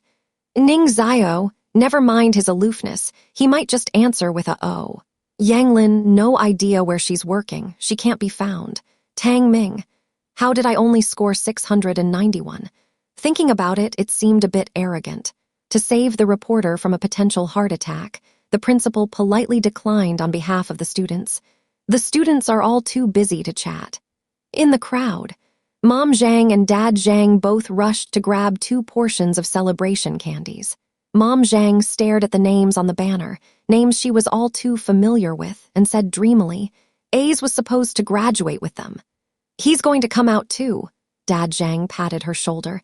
"It's not entirely a bad thing for him either." The evening of the 27th.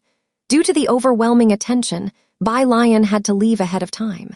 Before leaving, the group gathered again at the Zhang household.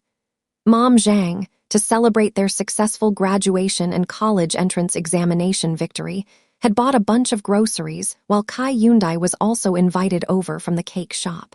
He lived close to the school and was among the first to learn that Bai Lian had become the national top scorer. With a cigarette between his fingers, he involuntarily looked at Bai Lian upon arrival at the Zhang household. Not bothering to cook himself, he only asked Pu Ziohen, who was beside him while Bai Lian was trimming the flowers, "Is Miss Bai really the national top scorer?" "Right, what's the matter?" "Kai Lu, you've asked several times already." Pu Ziohen looked at Kai Yundai with confusion.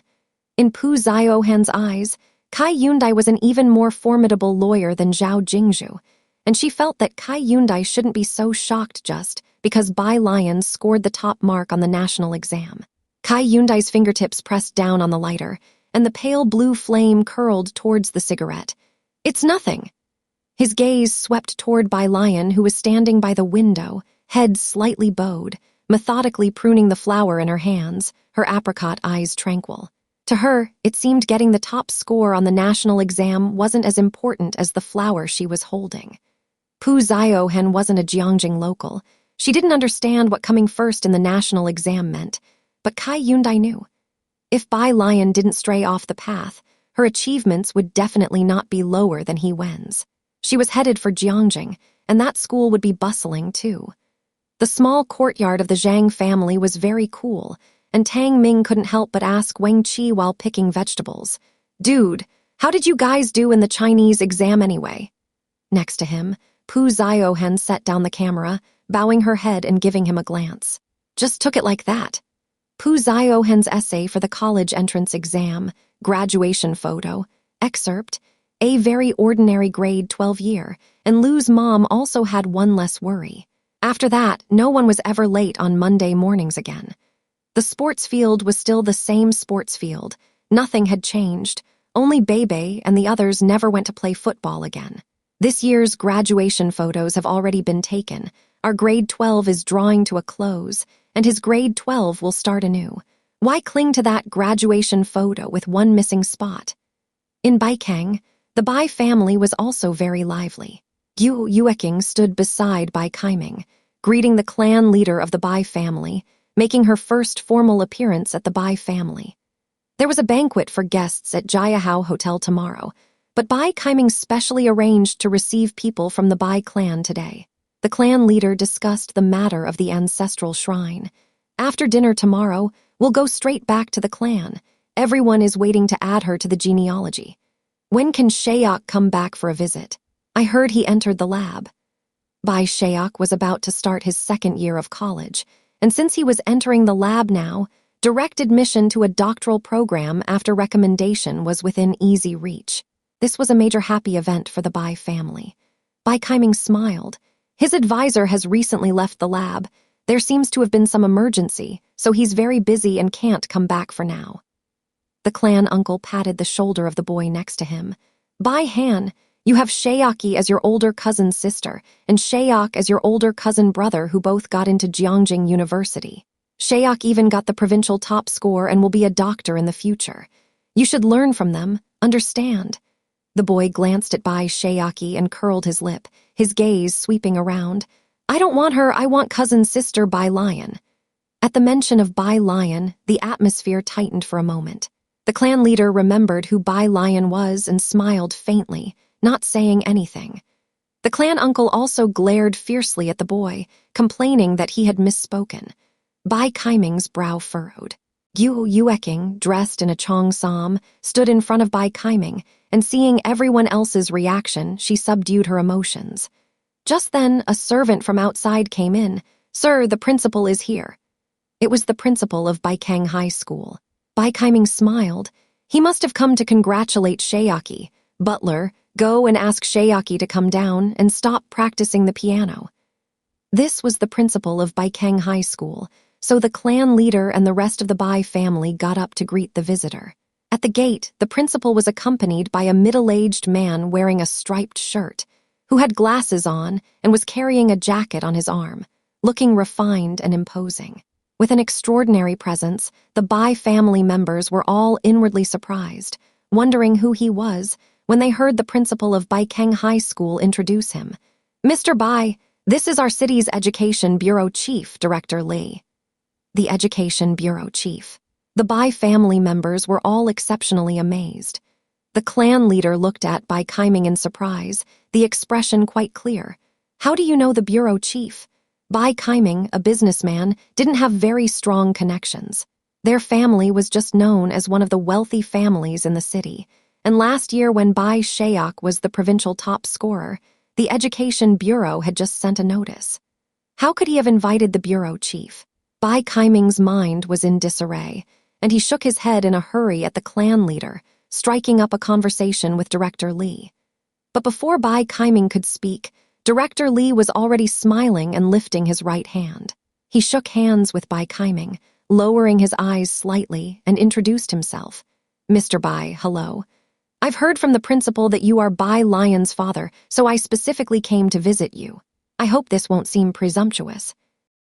Update 1. The national top scorer emerged from a small outlying city in Baikang, and the Baikang Education Bureau received the news immediately. While the media dared not overhype the story, the news spread quickly among educational professionals, and congratulatory calls came one after another. Not to mention Zion Cheng, even Baikang had never experienced such a shining moment. In terms of education, Zicheng was considerably better than Baikang. This time, Bai Keng had surpassed Jiangjing. Director Li had received notice from the Jiangjing Education Bureau first thing in the morning that educational funding would be increased. Not only the Bai Keng Education Bureau, but also the Xiangcheng Education Bureau were up for promotions, and Director Li would soon be reassigned to Jiangjing. This was the performance brought by the national top scorer. Director Li immediately tried to access the information about the top scorer, but even as the head of the Education Bureau, he found nothing on this student named Bai Lian. Her records were completely blank no matter how he searched. He only knew she was from Xiangcheng No-1 High School and her information was sealed. This was not surprising, as the authorities always closely protected special talents, making Director Li feel even more that she was no ordinary person. It was only when Director Li was preparing to go to Xiangcheng No-1 High School to discuss this dark horse with the principal of Bai Keng that he found out she was originally from Bai Keng City. Her father was in Bai Keng. That's why he hurried over with the principal. Director Li was polite, but Bai Kaiming listened in utter confusion. Bai Lian. The Bai family leader was also surprised. He knew that Bai Lian was Bai Kaiming's daughter, who had been removed from the family register. The Bai family butler had already prepared tea for Director Li and the principal. The high school exam results had only come out 2 days ago, and news was buzzing between Xiangcheng and the various top universities. Director Li thought the admissions office from Jiangjing University would go there, not knowing that the principal had personally made the visit. Bai Kaiming had always been busy planning the multitude of details for Bai Shaoqi's enrollment at Jiangjing University, without distraction. He was invariably behind on such information and did not pay attention to others. As long as Bai Shaoqi scored well, that was enough. The Song family hadn't contacted him, and he had always assumed that Song Min was the top scorer, not paying much attention. As for Bai Lian, if someone hadn't mentioned her today, he would have forgotten that she also took the high school exam this year. You said she's the provincial top scorer. Bai Kaiming's hand involuntarily rested on the armrest as he looked up, his dark pupils trembling intensely. My daughter, Bai Lian.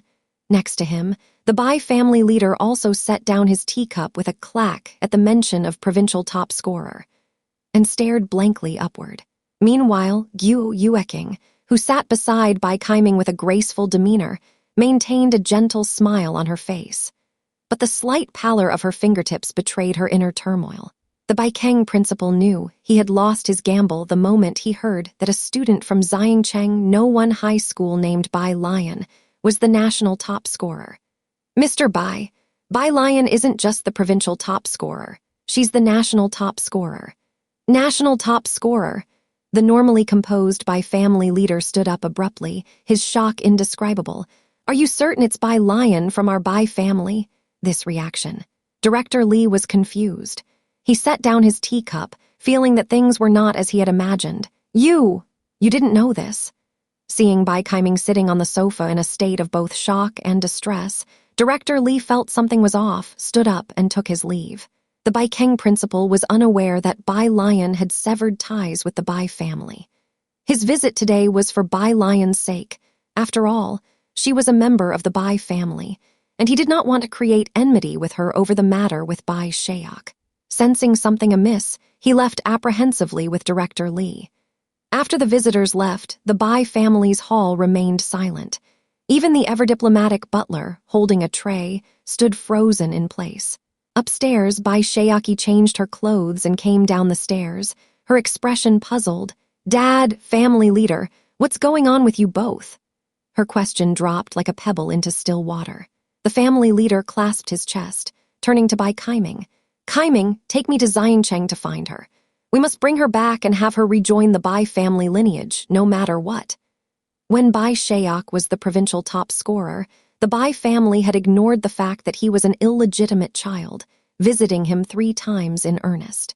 Now with Bai Lian as the national top scorer, even the family leader was willing to lower his pride and personally go to Xiangcheng to invite Bai Lian back. Until now, there had never been a national top scorer in the Bai family. Of course, the Bai family only knew that Bai Lian was the top scorer in the national exam, but they did not understand the true significance of this distinction. Update 2. Even so, it was enough to make them rush to Xiangcheng overnight. As for tomorrow's celebration banquet, they couldn't care less about it now. 28th, early morning. An expansive airport near the border grasslands. The plane's wheels rolled on the cement ground, its wings sweeping past on both sides before coming to a slow stop. The airport staff efficiently placed stairs for the passengers to disembark. Bai Lian stepped off onto the carpet, looking up slightly. This was her first time here. At the bottom of the stairs, people dressed in ethnic attire approached the two as they descended, offering a booklet with respect. "Master Jiang, this is the sightseeing plan we've arranged for you." Jiang Fulai, holding a document in his right hand, upon hearing this, switched the document to his other hand and took the booklet. "Take a look. Where should we go first?" His eyes were faintly downturned as he glanced at the booklet before casually handing it to Bai Lian. It was then that the person dressed in the ethnic style carefully raised their head. Seeing the girl standing beside him, she wore a long dress, its hem slightly lifted, reflecting the blue sky behind her.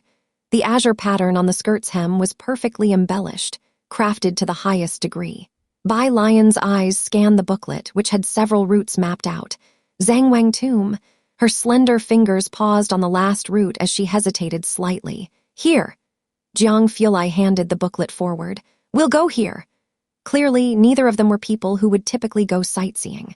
Only after the two had left did someone look at the route Bai Lian had chosen and exclaimed in surprise, "Isn't this area sealed off, forbidden to be shown to outsiders?" "Sealed off?" The middle-aged man in ethnic attire looked up, his voice quiet. "That depends on whom." The young person scratched their head, not understanding. The middle-aged man, holding the booklet in one hand, adeptly dialed a number on his phone. "With their family, our boss doesn't even know which way their mansion's gates face." Summer vacation hadn't officially started yet. Not many tourists came here. Bai Lian stood with a bottle of water at the foot of a hill. A tomb guardian explained to Jiang Fulai, "Follow this mountain path up and you'll reach Zhangwang Tomb." "You still have tomb guardians now?" Jiang Fulai's gaze drifted toward the tomb he mentioned. The elderly man, his hair completely white, replied, "Me, I should be the last generation." He led the way in front, veering into a no-entry path. "We rarely let people disturb them nowadays, though occasionally reporters come to interview. Look, it's just ahead."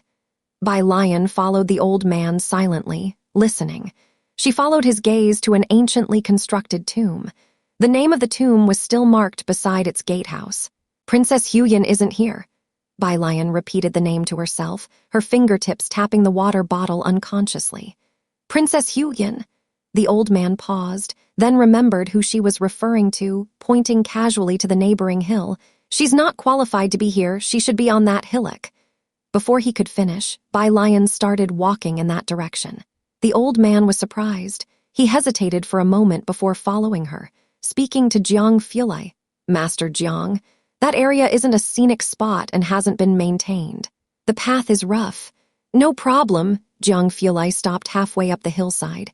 He looked down at his watch, his tone undisturbed. "Let her have a look." The old man dared not say any more. On the mountain, the burial mound was built quite casually. Bai Lian identified the inscriptions, taking some time to find the words "Princess Huyan" on the unrenovated tombstone. She stood in front of the grave, surveyed the surroundings, and then casually sat down. Dressed in plain clothes, Bai Lian wiped the yellow mud off the tombstone with her hand and then took out her phone to snap a photo of the tombstone. Having taken the photo, her index finger absent-mindedly tapped the phone screen. As fate would have it, the phone rang, a call from Xu Zhiyue. "Bai Lian, are you out?" In the video, Xu Zhiyue was in a crowd with a camera in hand. "Is that the prairie?" "Yes," Bai Lian, propping her elbow on her knee, spoke in a languid tone. "Are you escaping something?" "Ah, these university folks are searching for you and the prodigy. I don't know why they're bothering me," Xu Zhiyue said helplessly, shouldering her camera. "When are you heading to Jiangjing?" Xu Zhiyue's grades weren't enough for Jiangjing University, but Media University was within her reach. She was planning to visit Media University first. Hearing this, Bai Lian raised an eyebrow, her youthful arrogance soaking through. "Today." So soon? Pu Zhiyue calculated the time. Then I have to wait another 2 days. My parents want to take me back home for ancestral worship. Oh, and they also need to pay respects to my grandfather. Tell your grandfather to be aware. As far as I know, the prodigy's uncle is also going to pay respects to your grandfather. I won't mention the others from class 15. They all know where you live. Lian switched hands while holding her phone. ... It's too much. Tell them not to go. Pu Zhiyue looked vaguely into the camera. I'm not finished yet. The principal and others want to visit your grandfather as well, along with the people from the Xiangcheng Education Bureau. Bai Lian. She hung up the phone and silently apologized to Jai Heng in her heart. As soon as she ended the call, Bai Lian saw the photo of the tombstone on her phone. The tomb was old and dilapidated, unattended. She sighed and murmured, "This won't do, third princess. How can I take you to show my brother?" A few steps away. Jiang Fulai didn't come closer. Standing by the side of the path, he answered a call. The voice of a woman came from the other end. "I heard you're going back to Jiangjing." "Yeah, I'll return tonight," he said indifferently, standing in the sunlight, his profile cold, his gaze fixed in Bai Lian's direction. Bai Lian was still sitting in front of the tombstone, dressed in simple, loose clothes, looking exceptionally slender. In the light, she seemed enveloped in a halo. Sitting there casually, she looked beautiful but forlorn, like a cat that couldn't find its way. "I thought you were going to stay in Xiangcheng for 5 or 6 years, came the surprised tone from the other end. "I had planned on that." Jiang Fulai saw Bai Lian getting up and diverted his attention, speaking in an unhurried manner. "Auntie, if there's nothing else, I'll hang up." Jiangjing. At Jai Shaojun's residence. After a day of classes, he hesitated before speaking to the butler. The butler, holding a cane, looked up. "If you have something to say, just say it." "Alien will be in Jiangjing this afternoon." Jai Shaojun paused. "I'd like her to come here for a meal." Bai Lian did well in her college entrance exam. Jai Shaojun and Shen Qing had planned to return to Xiangcheng, but Bai Lian came directly to Jiangjing after her exams. Though puzzled, they did not shuttle back and forth. Shen Qing and Jai Shaojun had wanted to cook themselves, but since the house was arranged by the Mu family for Jai Shaojun, they needed to ask the butler first. Bai Lian. The butler was taken aback, recalling that Jai Shaojun had returned to Xiangcheng for Bai Lian's college entrance exam. "She's coming to Jiangjing this early."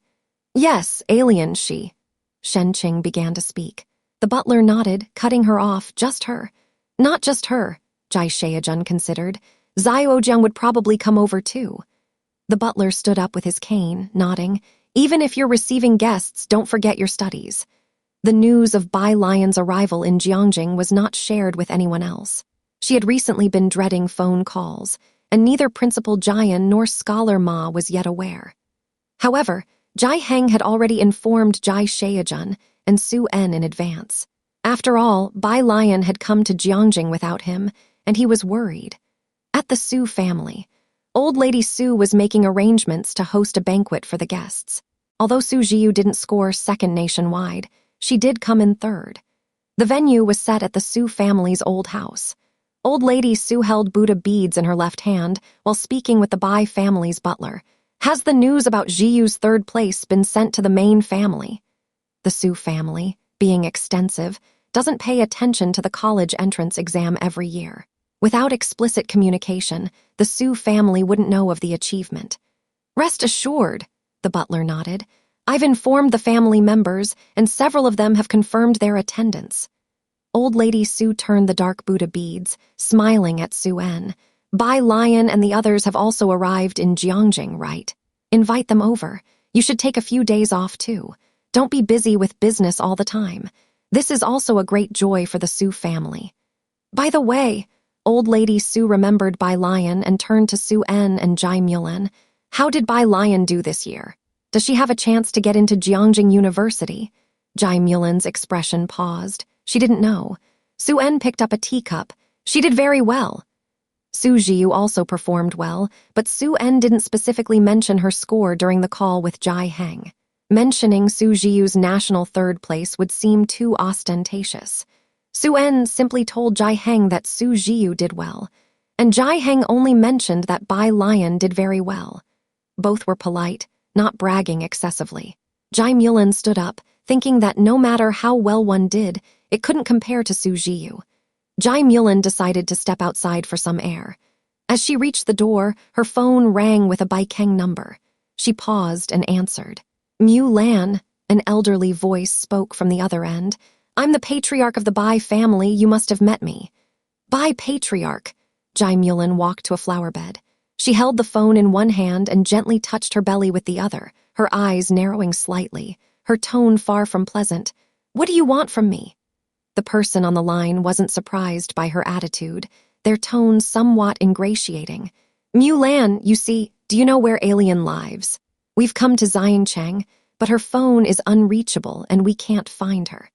She carries the blood of our Bai family, and I hope you could tell her that if she's willing to return to the Bai family, the ancestral hall's central doors will open to welcome her, and whatever her demands are, our Bai family will agree. Family was strained. When the news of Bai Shayak first came out, the Bai family didn't hesitate to ignore Bai Lian's personal appeal and went to ask Bai Shayak to come back. She, always accustomed to pride, faced setbacks in both marriage and her children. She took it to heart. The current attitude of the Bai family. Thinking back to the college entrance exam, Bai Lian knew that Bai Lian might have performed better than she imagined, but surely not well enough for the head of the Bai family clan to personally call. Alien? Bai Lian's hand stopped moving, her tone casual. What do you want with her? She knew that Bai Lian had transferred her household registration to Jai Heng's name, but was unaware that Bai Lian had been struck from the Bai family's genealogy. There were indeed some improprieties in how Kaiming and the others handled Shayok's incident back then. Fate has played cruel tricks on us all, but now you have married into a good family, which is a blessing in disguise. The head of the Bai family gently persuaded.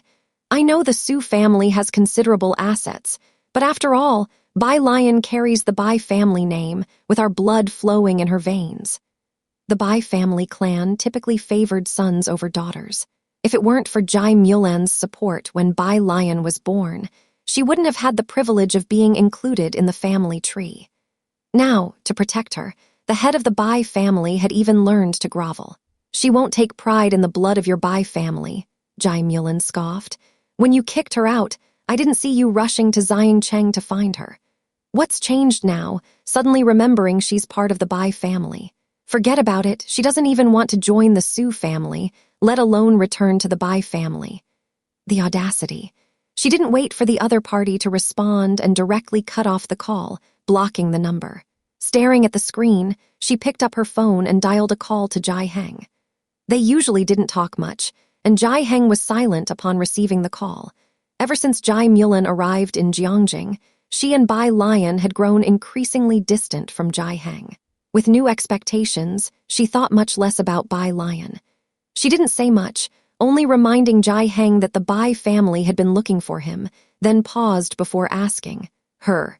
How many points did she score on the college entrance exam? Why would the Bai family go looking for her? Welcoming her at the clan gates. Her! On the phone, Jai Heng's voice was as light as a breeze. She's the national top scholar. What? Bai Lian's fingers froze, her eyes slightly unfocused. Xu Zhiyue only scored 725. National top scholar, you can look it up in the Xiancheng news. On the other end, Jai Heng heard someone knock on the door and casually mentioned it to Bai Lian before hanging up. Inside the house, the Su family butler beckoned Bai Lian with a cheerful smile to come in for a meal. Bai Lian entered as if in a trance.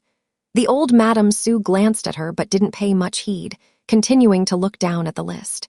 Pointing to a name with her Buddha beads in hand, she turned to instruct the butler, "Make sure to invite the Qi family, especially Shayan." The butler nodded. "Rest assured." Suen, who had just washed his hands, noticed Bai Lian's odd demeanor. "What's wrong with you?" "I." Bai Lian sat down, her hands cradling her teacup. She lifted her head, her voice wavering. "Dad said Alien is the national top scholar, with a perfect score." Across from her, the old Madame Su, who was pointing at the list, suddenly looked up. Xiancheng. Jai Heng hung up the call and went to open the door. 3 people stood outside. Jai Heng recognized Bai Lian's homeroom teacher, Lu Lingxi, and asked with confusion, Teacher Lu, what's going on? His gaze shifted to the two people with Lu Lingxi.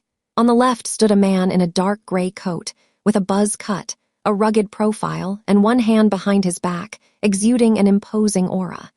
With a serious expression, Lu Lingxi slightly turned to introduce him to Jai Heng. This is Principal Xiyu, the president of Jiangjing University. There were many people trying to get information about Bai Lian. Lu Lingxi didn't know why these people couldn't find Bai Lian's home address, but she didn't reveal anything. The president of Jiangjing University was different. Lu Lingxi knew that Bai Lian wanted to attend Jiangjing University. Bai Lian's classmates came to see her that afternoon, which was one thing, but now Jai Heng saw the president of Jiangjing University come in person. He was speechless.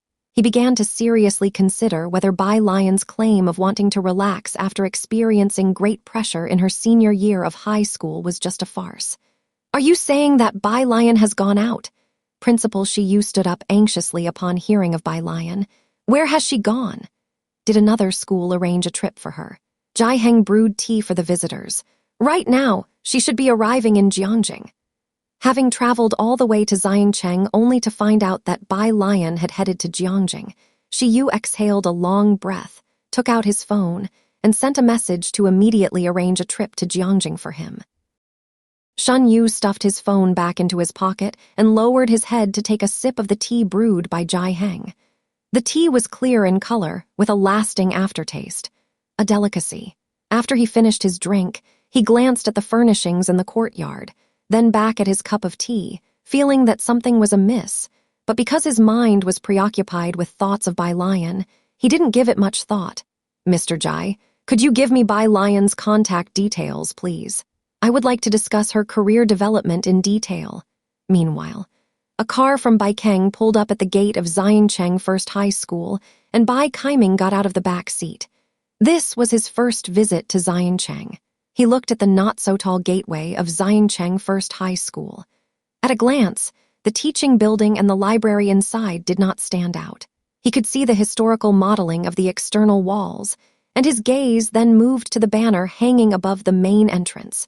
Congratulations to Bai Lian, our student, for securing the top rank in the National College Entrance Examination for Science. The Bai family patriarch got out of the car in front. He was asking the school's security guard for news about Bai Lian. These days, there'd been many people coming to Xiancheng First High, some even coming to take photos with the school. The guard looked at Bai Kaiming and company and couldn't help but smile. You could ask Miss Lu. She's Bai Lian's homeroom teacher. But you might not be able to find her right now. You can come early tomorrow and wait for her. Where did she go? Bai Kaiming retracted his gaze, frowning. The Bai family patriarch passed a thick red envelope to the guard. I'll only tell you, the guard said, holding a hand beside his face and lowering his voice mysteriously. She's gone to Bai Lian's home with the principal of Jiangjing University. The principal of Jiangjing University? Yes. That was all the guard said, refusing to share any further information with the Bai family members. The Bai family patriarch walked back to the car with heavy steps, and when he tried to call Jai Mulan again on his phone, he couldn't get through. Bai Kaiming, look at the mess you've caused. At first, when Jai Mulan hung up on him and Bai Lian blocked him, the Bai family patriarch was somewhat infuriated. As the head of the family, he had never been so disregarded before. When other members of the Bai family had gone to plead with Bai Shaok, Xu Yueqing had treated them with utmost courtesy. But now, hearing that the principal of Jiangjing University had personally come to look for Bai Lian, all the patriarch of the Bai family felt was regret. The national top scholar, the principal of Jiangjing University himself, had come to Xiancheng. This was a talent that not even 100 years could necessarily produce for the Bai family, and he had come to realize this point already. Bai Kaiming returned to the car, and looking towards the Bai family patriarch with a disillusioned gaze, said, What's the use of talking about this now? Let's just wait and see. She's not easy to predict, and Shaok is working so hard at school. His future achievements might not be inferior to hers. Who else do you know that can enter the lab in their first year of university? He's about to take part in the Boyuan summer camp. At times like these, you decide what to do. To keep looking for Bai Lian would undoubtedly chill Bai Shayok's heart. He was also someone the Bai family had managed to bring back after much effort. It was a matter of choice. The Bai family patriarch lifted his head but didn't speak. The Jiangjing University summer camp is attended by top students from both domestic and international backgrounds. It's useful for guaranteed postgraduate and doctoral direct admissions and may lead to entry into key labs. Bai Kaiming lowered his voice. You know about Shaoki's zither skills, and Shaok has good relations with the Jian family. Jiangjing Airport. Jiang Fulai and Bai Lian deplaned. Their luggage had been brought back to Jiangjing ahead of time by Ming Dingheng, leaving Jiang Fulai to travel light, and Bai Lian only with a black bag. Ming Dingheng had arrived ahead of time and was waiting for them at the airport, while Jiang He leaned on the window of the business car watching them. Jiang Fulai was several steps behind Bai Lian. Ming Dingheng was sitting in the driver's seat, looking back. Where are we going? Just as Jiang Fulai was about to speak, Bai Lian recited an address.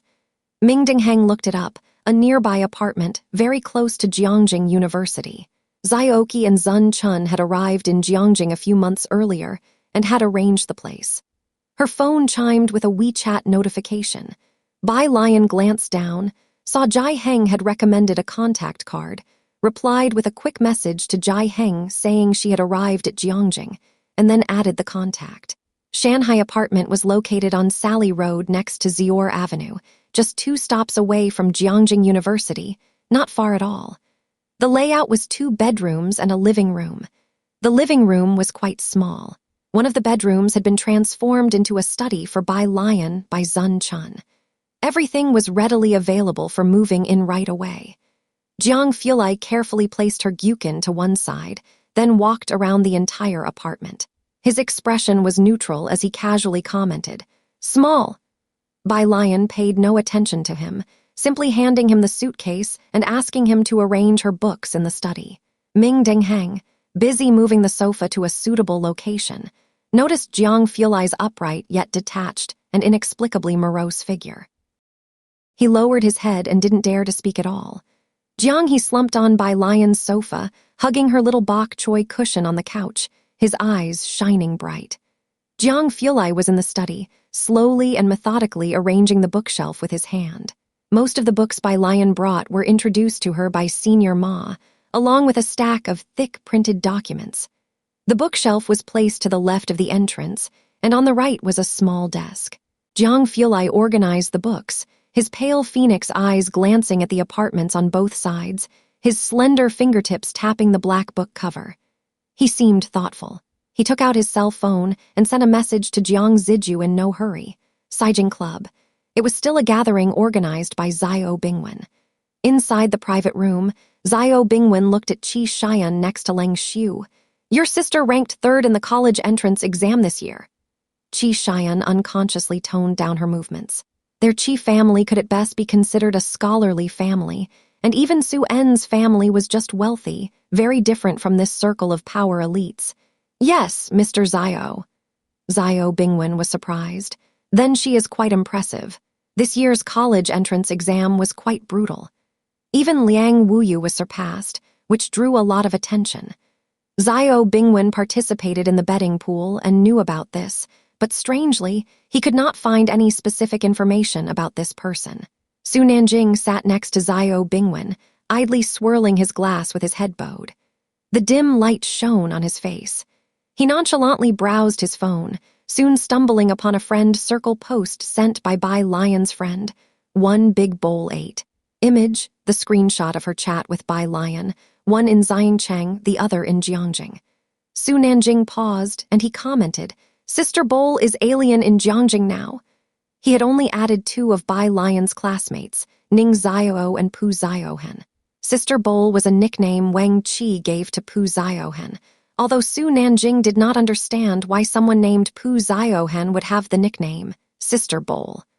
1 minute later, One Big Bowl 8 replied. When they had all learned the one-character method, Su Nanjing stood up. He picked up the keys set aside and without looking back said to Zhao Bingwen, It seems like Alien has come to Jiangjing. I'm going to find her. She's arrived this early. Zhao Bingwen exclaimed in surprise, standing up to see Su Nanjing off. Everyone sitting down stood up as well. Xu, who is the person the third young master mentioned? Someone asked Ling Xu, who was acquainted with Zhao Bingwen. They hadn't heard the name clearly, but from Su Nanjing's attitude, they knew she was no ordinary person. I don't know, Ling Xu pondered after watching the attitudes of Zhao Bingwen and Su Nanjing. But the third young master seems to not even treat Miss Tu with such an attitude. Miss Tu! Qi Xian didn't quite understand their circle. The only one she knew of was Yu Hongyi. Ling Xiu glanced at her, then explained in a low voice, in our circle, the only one who can be called Miss Tu is Miss Jinny from the Su family. Just don't offend her, and you'll be fine. With the Su family riding the current tide, their status soared. Although Su Jinny was Su Juming's daughter, everyone knew that Su Jiuling's wife, Gao Yan, had no daughters and treated Su Jinny as her own. And Gao Yan, she used to be the best friend of the young matron of the Jiang family, her status within the Jiang family incomparable to others. As a result, Su Jinny held a lot of sway among the sons and daughters of Jiangjing's elite. Everyone addressed her respectfully as Miss Tu. Upon mention of the Su family, Qi Xian roughly understood which Su they were talking about. Qi Xian watched in the direction Su Nanjing left, finally certain that this man was the target of her grandmother and the Jiangjing Su family. Shanghai apartment. By the time the old Mrs. Su and Su En arrived, Bai Lian was just coming downstairs. The old lady was turning her Buddha beads, inspecting the neighborhood and complaining to Su En. The environment here is so poor, how could you let her live here? The old lady hadn't been able to sit still knowing Bai Lian was coming, insisting that Su En take her to see her. Jai Mulan followed behind Su En, looking towards Bai Lian, somewhat dazed. Bai Lian was dressed in simple clothes, her dark hair lightly coiled, a strand sticking to her snowy face under the streetlight, her complexion as clear as ice, almost nothing like the girl from her memories. Alien has her own ideas. Su En glanced at the old lady, then said to Bai Lian, You've made arrangements with Wen Yao to visit Jiangjing University, right? Bai Lian nodded. She greeted Su En but did not look at Jai Mulan. As for leaving Jiang Fulai behind to clean up the room, the old Mrs. Su took a look at Bai Lian. Going to see Jiangjing University? That makes sense. People visiting Jiangjing usually like to see the university first. Mrs. Su wasn't surprised at all. As a native of Xiancheng, Bai Lian's excitement about getting into Jiangjing University was expected. It was almost 8 o'clock. Jiangjing University was busy with people, and at this time, many students taking the national exam were checking in at the entrance. Su Weniao was waiting by the campus gates and waved at Bai Lian and her companions from afar as soon as he spotted them. Being an insider, he could bring family members in as long as they registered. Walking down the main thoroughfare, they saw the statues in Jiangjing University's square lined up in 2 rows, dozens in total. From 100 meters away, Bai Lian could see the bronze statue at the very front. As twilight blurred the edges of the day, one could see that the bronze figure was well maintained. One hand held a book while the other was placed behind his back. He appeared to be reading intently, his garment caught in a fold by the breeze. With the aura of an ascetic sage, it seemed as if he might turn into an immortal at any second. This was Liang Ziyuan. Seeing these statues, even Mrs. Su put her palms together solemnly, her gaze devout and admiring. As the end of term drew near, many students came here to carefully pay homage to these statues and to the giant rock behind them. These are statues of notable figures, you must know them, said Su Weniao, after his own observance, highlighting one statue in particular to Bai Lian. This is our senior sister. Mrs. Su, looking at the first statue, had an unstoppable fervor and envy in her eyes. The Liangs. How proud they must be to see this statue. Next to her, Jai Mulan was also staring in stunned silence at everything. The area was teeming with the most elite students from across the country. This place was sacred, and everyone passing by would pay homage involuntarily, reminiscent of the era when the senior sister and her peers were in their prime, and the era when the emperor's advisor strategized behind the scenes. Her gaze shifted, landing on the giant stone behind the statues, which was illuminated by light. Mulan saw that the stone was engraved with many names, neither biographies nor introductions, and she asked subconsciously, "What is this?" Mrs. Su looked over and said softly, "This is the gathering place of Jiangjing University's elite. Yes, it's also the dream of everyone who has been admitted to Jiangjing University." Su Weniao walked over, pointing to one of the names, his expression becoming emotional. The last name added was that of Senior He Wen. Although he was from Zecheng, he was the only one who made the list in recent years. If one makes a significant enough contribution, they could even have a new bronze statue erected at the back, but that's even tougher. He spoke with utmost seriousness, clearly holding great respect for He Wen. Mulan looked at the names etched in the stone, barely concealing her shock. It was her first time being so close to these people. It's exceedingly difficult to stand out among the world's top geniuses, not to mention having your own statue. Mrs. Su sighed as she looked at the names. "Just getting your name on this stone. Our family hasn't produced more than 3 in the last century. I think Alien has a good chance." Su Weniao, hearing this, turned to look at Bai Lian beside him. Alien emerged from the mist of Xiangcheng as the top scorer and made it to Jiangjing University. "I think..."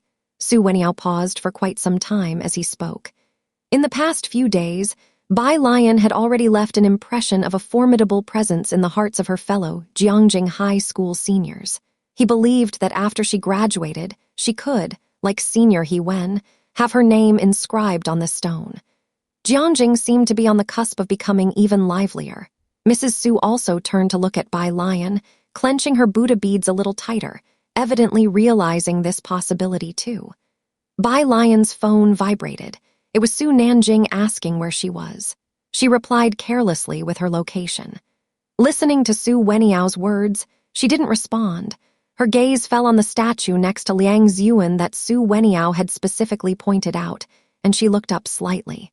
The statue depicted a profile view of someone holding a long spear, mysterious and dangerous. The lights cast a cool glow upon the statue.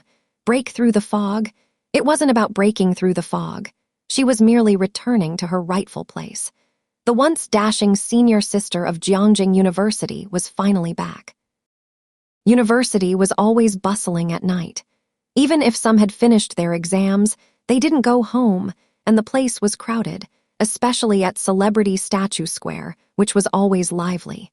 Su Weniao wasn't surprised to see Bai Lian staring at the first row of statues. After all, they were the founder and the first female graduate of Jiangjing University, whom even the president would come to pay respects to regardless of the weather. Next to them, Mulan and Old Lady Su were still standing under that huge rock, a dark brown stone 4.17 meters tall and 9.82 meters wide, with Jiangjing University inscribed on the upper left, and the much smaller words Honorary Alumni written below. When He Wen first entered Jiangjing University as the top student, nobody paid attention to him, and his advisor pushed him hard to graduate, until he became an honorary alumnus and swept the whole Jiangjing University. Most of those who could become honorary alumni were from Jiangjing. From a young age, they received top-notch education. While others were still learning 123, they were immersed in various summer camps and lectures influenced by their parents and seniors. The case of He Wen was truly unique. The butler followed behind Old Lady Su, sighing, "This is the ceiling of intelligence." They were still looking at the huge rock, but Su Weniao, who was used to it, asked Bai Lian, "Do you want to check out other places? Our university's library is huge, with a large collection of books and 7 canteens." "No, thanks." Bai Lian withdrew her gaze. "I'll come back to read in a couple of days." She had long heard of the Jiangjing University Library, with its vast collection of books, a wonderful place. Bai Lian wasn't the least bit curious about Jiangjing University.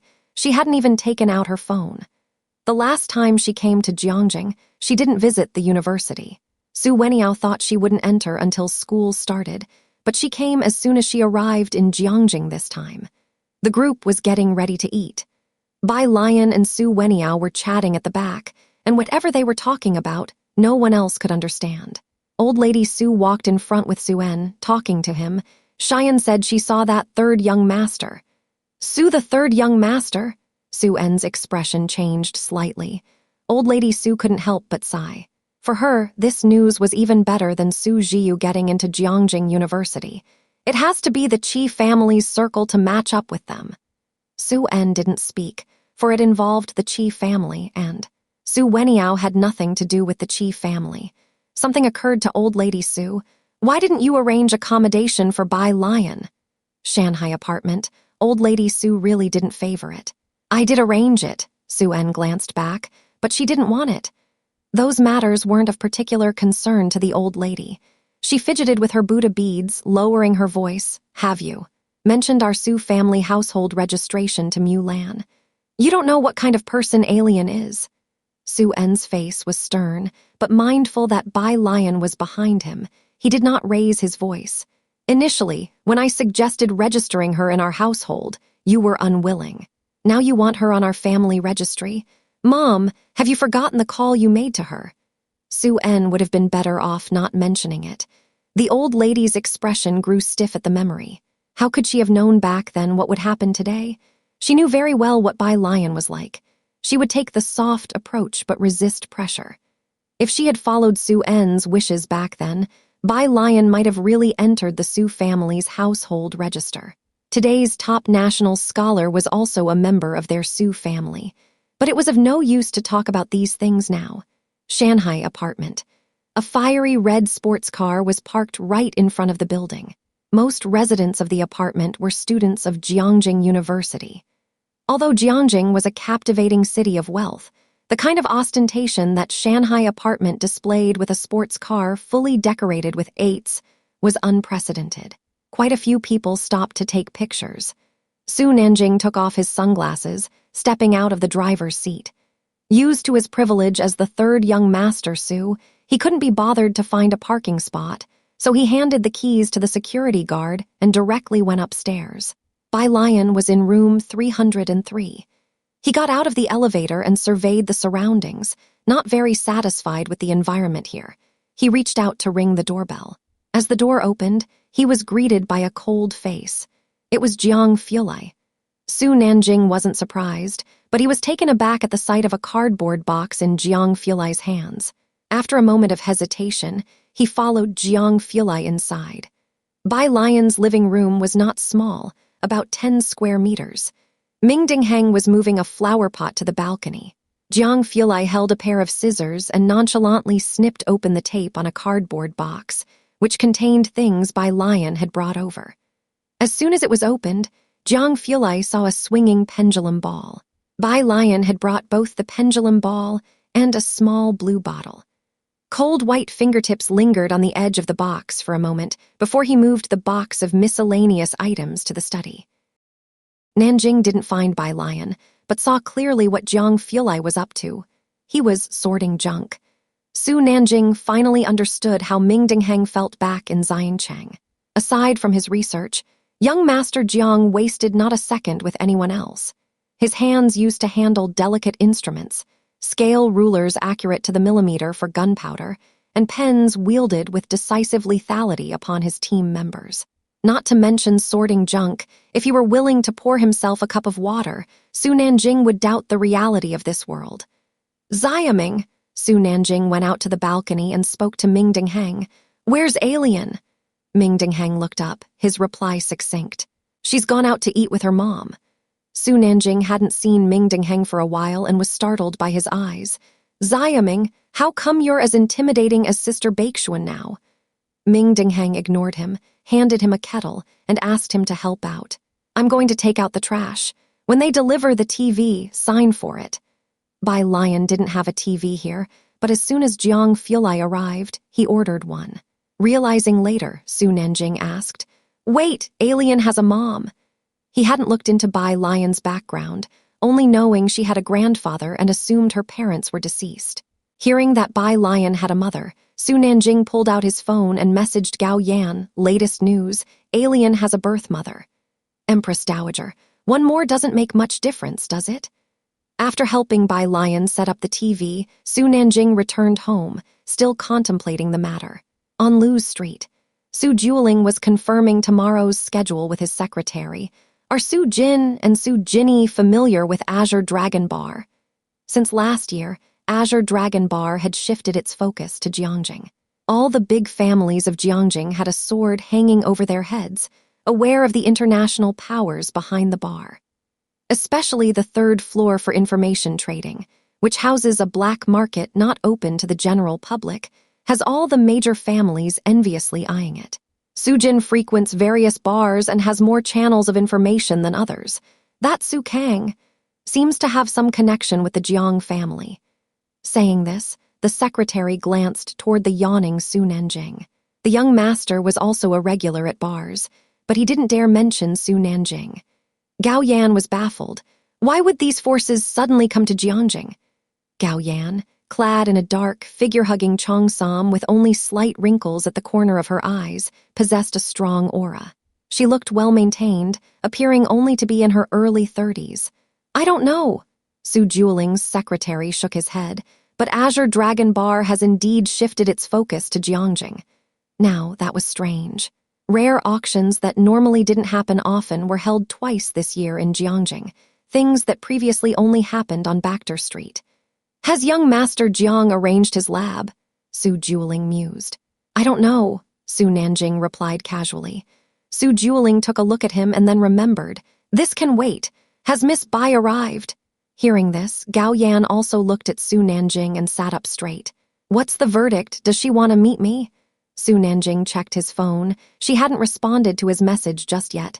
She's visiting her uncle tomorrow, not sure if she'll have time in the next 2 days. No time. Su Jiuling was very surprised. The college entrance exams were over. What could she be so busy with? Her uncle is here too. Gao Yan was also surprised. She thought all of Bai Lian's relatives were in Xiancheng. Gao Yan averted her gaze from him. Bai Lian had also arrived in Jiangjing. She took out her phone and messaged President Jian. President Jian, hello, she has arrived in Jiangjing. The next day, Jai Shaojun got up early and headed to the Mu family branch, managed by Manager Su, who was a confidant of the old master of the Mu family. Since changing his surname, Jai Shaojun had been learning the practical aspects of the business here. After work in the afternoon, Manager Su would take him home and teach him some practical case studies. Zioji parked the car at the market, and Jai Shaojun went to buy groceries. Manager Su sat in the passenger seat and listened as Zioji mentioned Jai Shaojun's niece was coming, quite surprised. A niece? Yes, Zioji remembered Bai Lian. She came to Jiangjing right after finishing her college entrance exams. So soon, Manager Su recalled it as well. Isn't Mu Zhao still held up by professors at Jiangjing University in the hotel? Top students would be taken by these universities in advance. The schools would have upperclassmen and professors keep them company to play social deduction games like Werewolf until they signed agreements and were allowed to leave. Combined, this is also a great opportunity for social interaction among new acquaintances. His grades seem pretty good, Zioji mentioned, just as he saw Jai Shaojun carrying a bunch of vegetables back, opening the trunk. They soon arrived at Jai Shaojun's residence. Shen Qing, wearing an apron, opened the door. Alien and the others will be here soon. Take her stuff out. I know. Jai Shaojun put down the groceries and took off his coat, obviously in a good mood today. Manager Su, would you like to stay for dinner? My niece is coming. He got along very well with Manager Su. Manager Su taught him a lot of things, and although their research interests and hobbies were different, they had similar personalities. He was one of the few friends Jai Shaojun had made in Jiangjing. Let's do it another time. I won't disturb your family dinner, Manager Su said, as he saw Jai Shaojun take out a box and averted his gaze. He knew that Jai Shaojun's family used to live in Xiancheng, and while Jai Shaojun adjusted well, Shen Qing was clueless when she first came to Jiangjing. Jai Shaojun tidied up the table and then asked Zioji, "What about you?" Zioji had met Bai Lian before. He shook his head. "I'll drive Manager Su back." So Jai Shaojun didn't insist on them staying. Zioji and Manager Su left, and as their car exited the neighborhood and just passed a road, they saw a black car driving towards them. Zioji looked at the car.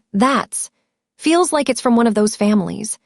Manager Su, sitting in the passenger seat, rolled down the window and looked back, speechless with shock, for they had once been a part of Jiangjing's elite and had a broader experience than others.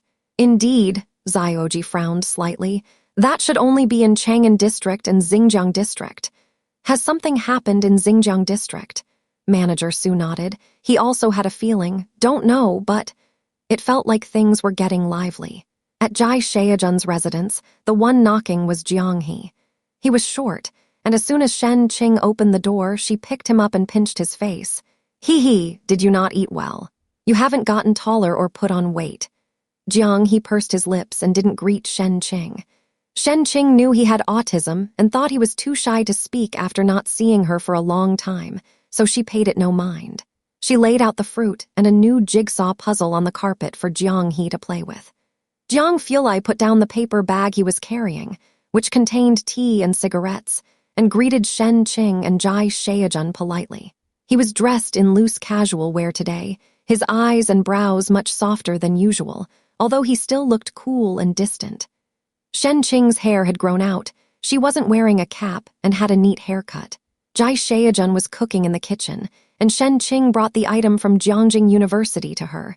It's this box, but alien, what is this? Bai Lian looked at the box with a chibai image of Liang Ziyuan on it, her fingertip lightly touching the box. Souvenir. Jiang Fulai brewed a pot of hot tea, watching Bai Lian with her paper box without saying a word.